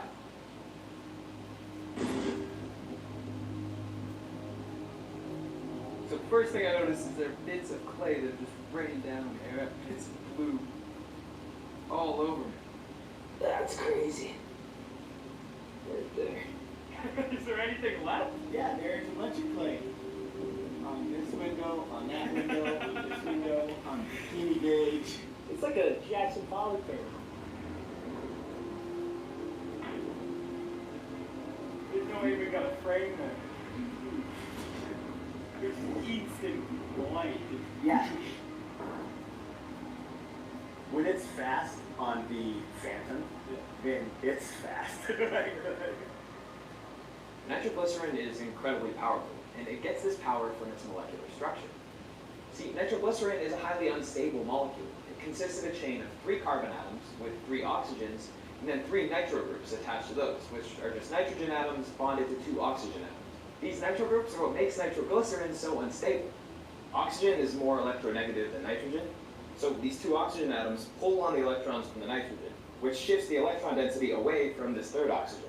But now there's little shared electron density between these 2 atoms, which results in a much weaker bond between the nitro groups and the main chain. So you get these weak spots, and all it takes is a little bit of energy, like from the shock created by a hammer strike, and then those bonds snap apart. So now you've got all these atoms that are swapping partners, and they form much more stable products, like nitrogen gas, carbon dioxide, and water vapor. And this process releases a huge amount of energy and heat, and it shoots off the products at high velocities. So these go on to hit other nitroglycerin molecules, which causes their bonds to break. If this happens for enough molecules at once, well, it sets off a chain reaction. Now you've got a shockwave, and now it's going to propagate, and as it propagates through, it's going to break bonds here, here, here, here, here. Its blast pressure is over 100 times greater than the peak pressures that are produced by gunpowder. Lots of things will explode. Even, you pop a balloon and that's an explosion. Yes. But the specific kind of explosion we're interested in with nitroglycerin is a detonation. And the detonation is that chemical decomposition that happens faster than the speed of sound in the material. What we see in our experiments with nitroglycerin is all these things happen really fast, like less than 100 femtoseconds fast. I don't operate in femtoseconds very frequently. How fast is that? Well, femtoseconds tend to negative 15 seconds. That's crazy.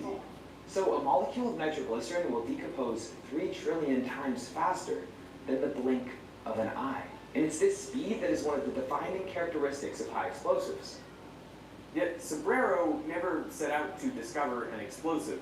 He was searching for a medicine to improve blood flow.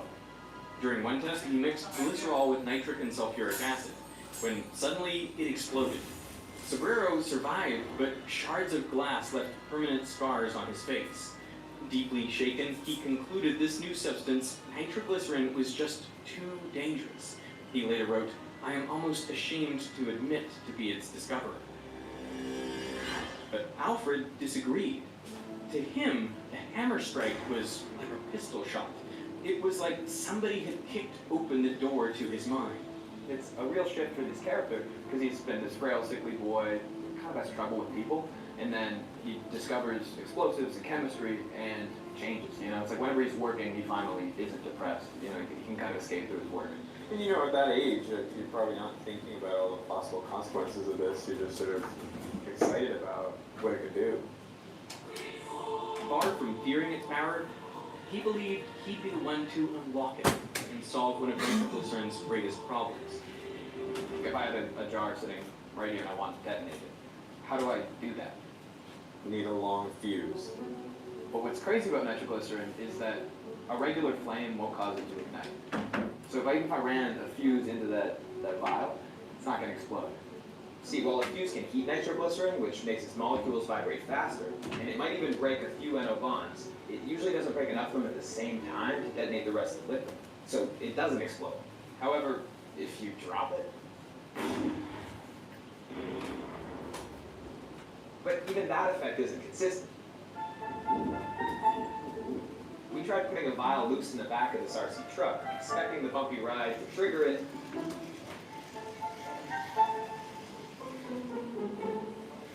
And So look, I also want to show you guys another book. It's actually been on my it's always camera right seems to be here. blowing up when you I'm don't want going it to to. turn off this TV real You can't really quick. get it to blow up when you want it to. That's very paradoxical.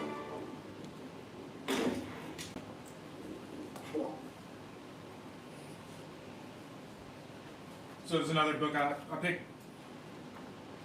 Well, I took the price off. I probably paid $2 or $3 for this. I picked this up about 3 weeks ago. It's a primarily guitar book, but it just had so many blues licks in here, and I'm just trying to incorporate a little bit of that into my playing. So some days I might be working out through this book. It doesn't have the CD. It came with a CD, and then though it is a guitar book, like the majority of the stuff is transferable to piano except for all the bend stuff. But what I liked about it, why I got it, is because like in the back of it, it has all the licks like in the styles of like these different artists and stuff. So that's primarily what I wanted to look at. But I'm about to go tune this piano here for this lady.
So depending on how chill the environment is, I mean, just in general, I don't film in people's houses. But if sometimes the people, they pull out a camera because they want to hear it being played and tuned and stuff. So in those cases, if they pull out a camera or whatever, then I'll pull out my camera too, like in the moment, to record something. So like all those videos when you see me playing on just different pianos and stuff.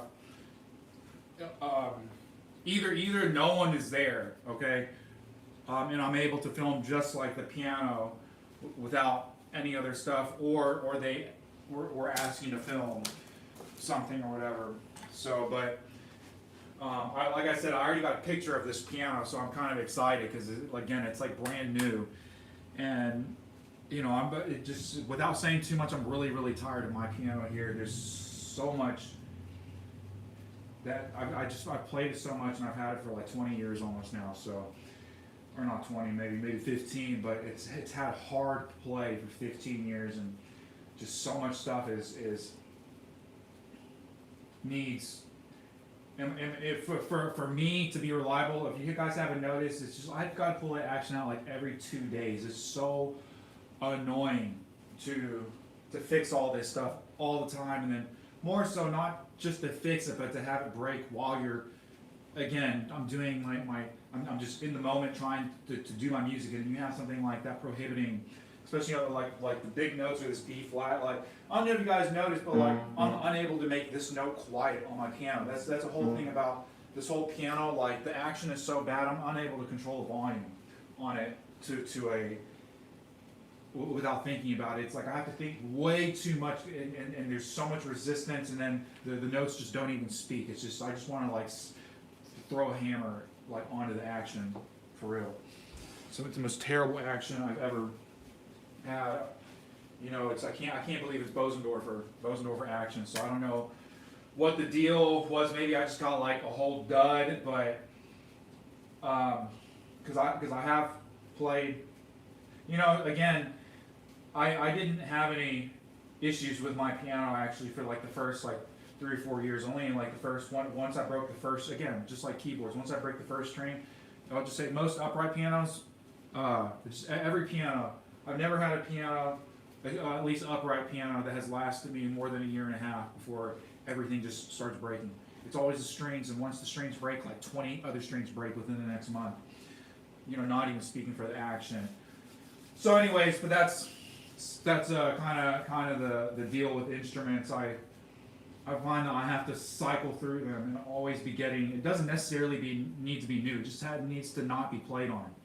Because, like I said, like an older piano can still take a lot of beating, but it just needs to be essentially unplayed, and like kept in decent condition. It can't be just some junk shit. Like, it's got to be essentially just kept in a grandma's house for like 30 years where she just never played it.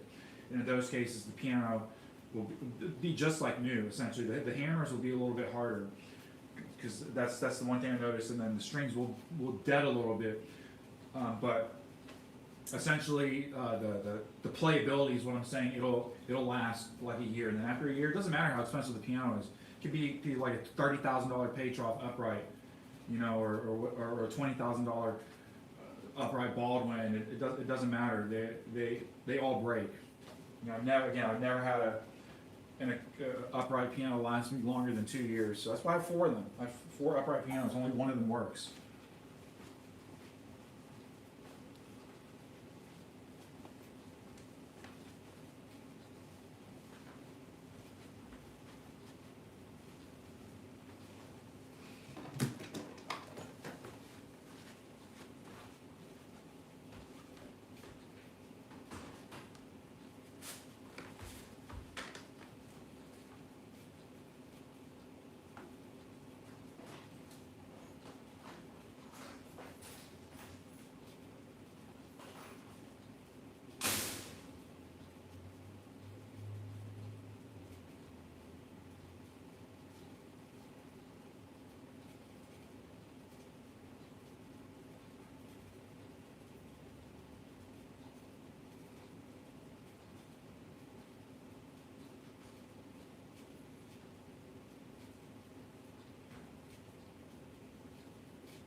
inside, boys.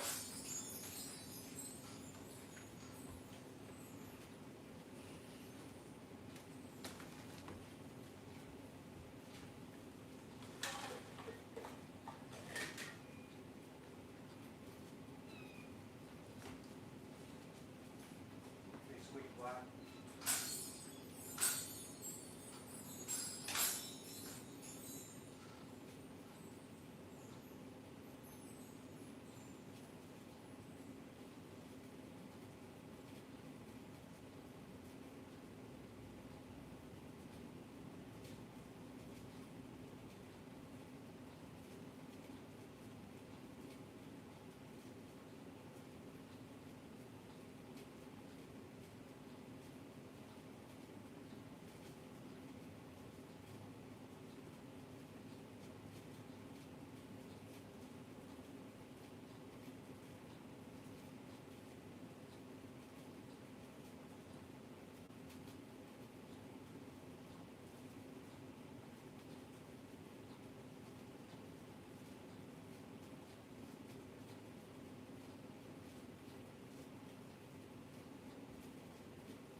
Bye.